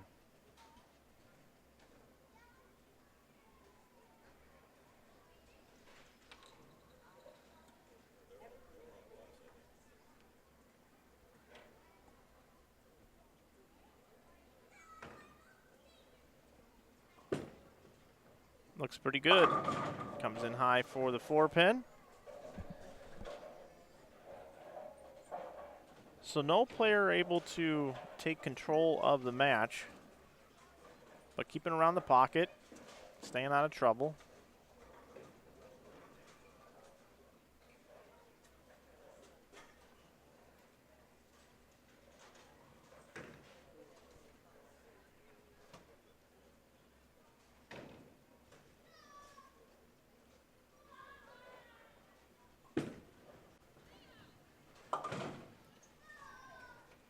So Kenny has 19 pin lead.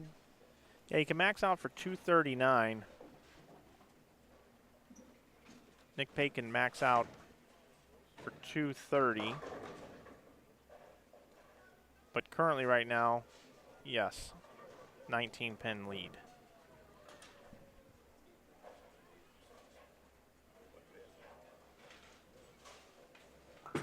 Last time Nick was on this lane, it looked just like that. Time before that was a blower 8-pin. Hey, this is a great opportunity too, everybody. We're really proud of something we just started at InsideBowling.com. We've got a merch shop now. That's our crowdfunding source now with this channel. We want to eventually get to 100,000 subscribers on YouTube. In order to do that, we know that we have to produce better pieces of content, and we want to go at it full bore. So if you enjoy and you like to support this channel and watch the coverage that we do, head on over to our website and take a look. We'll be adding new things to the store, not only t-shirts but other things, and you can save 15% by watching this broadcast by putting in the coupon code YouTube. There you go, Nick. I mean, since we're at it and we're putting plugs in, we might as well give a shout out to Bowlers Connection, Jason Guest, Brian Bowers, for drilling a lot of these guys' equipment. They do amazing work. Have been doing it for years. Best in the business. Yeah, Brian Bowers. Hopefully you can make it out and come to the next one, because the last time you were talking a little bit of smack there, we had a little house ball throwdown afterwards, and we remember how that went. So I know you want a rematch, and I'm looking forward to having a fun match with you again in the future. Maybe September. Maybe September. That'll be the next Fusion. And that just got a lot worse. Yeah, that's the 1-8.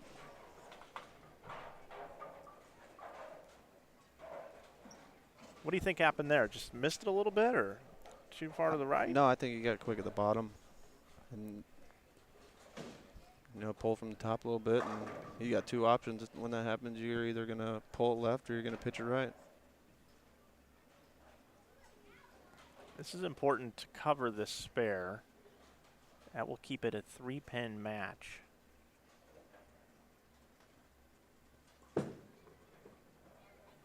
Huge spare. Wow. That was impressive. That could have been chopped so many different ways. Yeah, I like this, that he went to the smoother ball for that spare. Took the lane out of play and just threw right at the head pin. So through 8 frames, if both players were to strike out, it would be 227 for Kenny Calkins III, and it would be 230 for Nick Pate.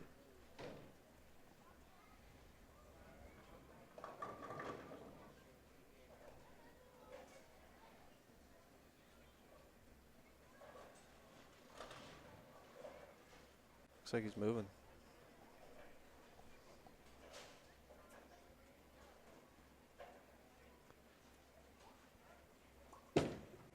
Loft. I saw loft and speed there. Yeah, he made a big jump. Went back. He went to the 10th on the left lane. Tried to match him up. And I'm not sure if he tried to loft that one, but it definitely pushed more than he wanted. So for Nick Pate, he's going to be able to go up in the 9th and 10th frame and determine his destiny. He can take control and take the title. Absolutely. after that last spare conversion for Calkins, it's very important for him to go up and pick this. Whew.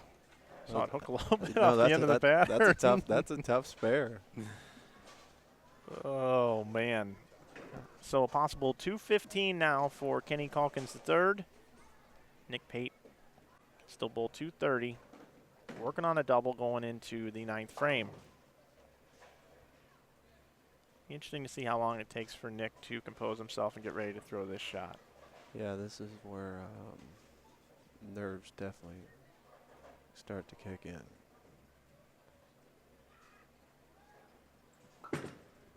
That's actually really good. Nice shot, Nick. Very nice shot. Let's take a look at that one one more time. I mean, he really waited on that one. Stayed down and threw it. Gave it the left leg kick. I'm going to have to try that next time I go bowling. That's a fun one. And now Nick taking a re-rack on the left lane. I think I dream about moves, like when I know I just peer off my hand what move, you know, it's just like, what's going to happen? And it just happens. You don't even know what's going to happen. Could be a right hook, could be a left kick, could be a little elbow. Could it be a body blow, knock him out. Yeah.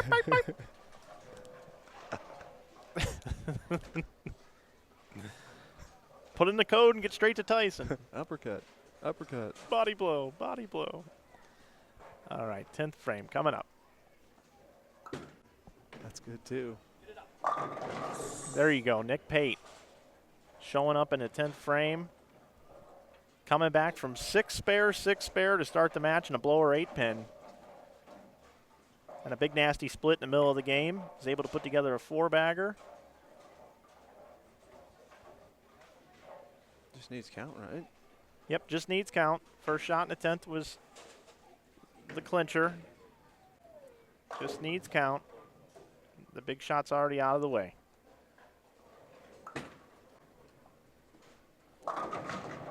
And he trips the 4-pin forward, and Nick Pate, as he told me in the booth, and he sat in here, he said, I'm going to be able to pay off some college loans. He's going to take home $3,510, including the Bet You Win pot. But, hey, you got to hand it to Kenny Calkins III. He bowled awesome. He's going to take home $2,100. They both bowled outstanding. Everyone that made the finals bowled outstanding. You know, it's a lot of work to be out here bowling on this and making good shots constantly. You know, you can't. There's no breaks. You have to throw good every frame. Nick Pate got his PBA card, and he's going to go out and give the PBA a try this upcoming year. This is going to be some nice. Yeah, wish him the best. You know, it's tough go out there, but he throws it well. Nice confidence booster. Yeah. That's. I mean, you got to be out here winning these tournaments to even think about going out there. That's.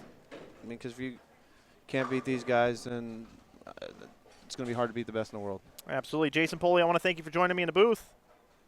Well, I thank you for having me. Absolutely. It was a pleasure the last 2 matches. Thanks so much, and we'll see you on the next broadcast.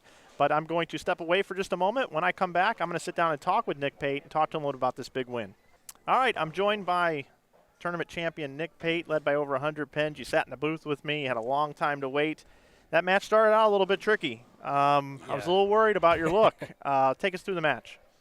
Well, sitting up here in the booth for those 2 hours made my hand really cold, which is fine, but it took like 10 warm-up shots to actually get feet under me. Threw those first 2 shots probably as poor as I could, and I'm glad I left them makeable, and then I settled in. I'm not really good at 3-stepping, so that's why I went with that shortened approach and just try to throw it as great as I could on that right lane. That was my problem lane in practice. Yeah, the 8-pin that you left, I was like, oh, man, he figured it out, but he left the 8-pin. What were you thinking at that point? I was like, I really hope it comes back because he tripped the 4 with the prior shot, and I started, and I'm just like, I hope it evens out, but it did. I threw some good shots. Yeah, it's got to feel good to win this thing. You've been bowling it a few times. You made a stepladder one other time. We laugh about the things that I said about you back then when I didn't know you. We've become friends, and now to see you be able to do this with joining the PBA and going out and doing that full time this year, and you have an event coming up, starting on Tuesday. How does this help you propel forward for this upcoming year? This is one of the top Midwest tournaments, and the competition level is extremely high, and they're talented people. So this just gave me a little warm-up for what I'm going to expect out on tour. And they're obviously better on tour than out here, but this is a good warm-up. Yeah, absolutely. Demanding lane condition. We wish you luck next week. I know you have a lot of people to thank, including your father, who just made it out and I was gonna be so hauled butt to get here. I was going to be so mad if I had lost and when he showed up. He hadn't been here all weekend. I do want to say thanks to Columbia 300, Parallel Effects, and Turbo Grips. Without them, this wouldn't have been possible. So thank you to them. And I know you've had a lot of friends watching you as well, your friends Aaron McCarthy and the rest of the crew that you run around with, that you've been weekend warriors with for a long time. I know it would have been cool to have some of them here, but just didn't match up this weekend. So, Nick, it was a pleasure having you come by, absolutely. man. Thanks for helping me in the booth. Yeah, absolutely. Thanks Anytime. for being a friend to me, and I'm glad it paid off. I know that you haven't been in a slump, but you just haven't had that breakthrough recently, and this can really build that confidence. So. I hope it starts something. All right. Thanks, Nick. That's going to do it for here from Waterloo, Iowa.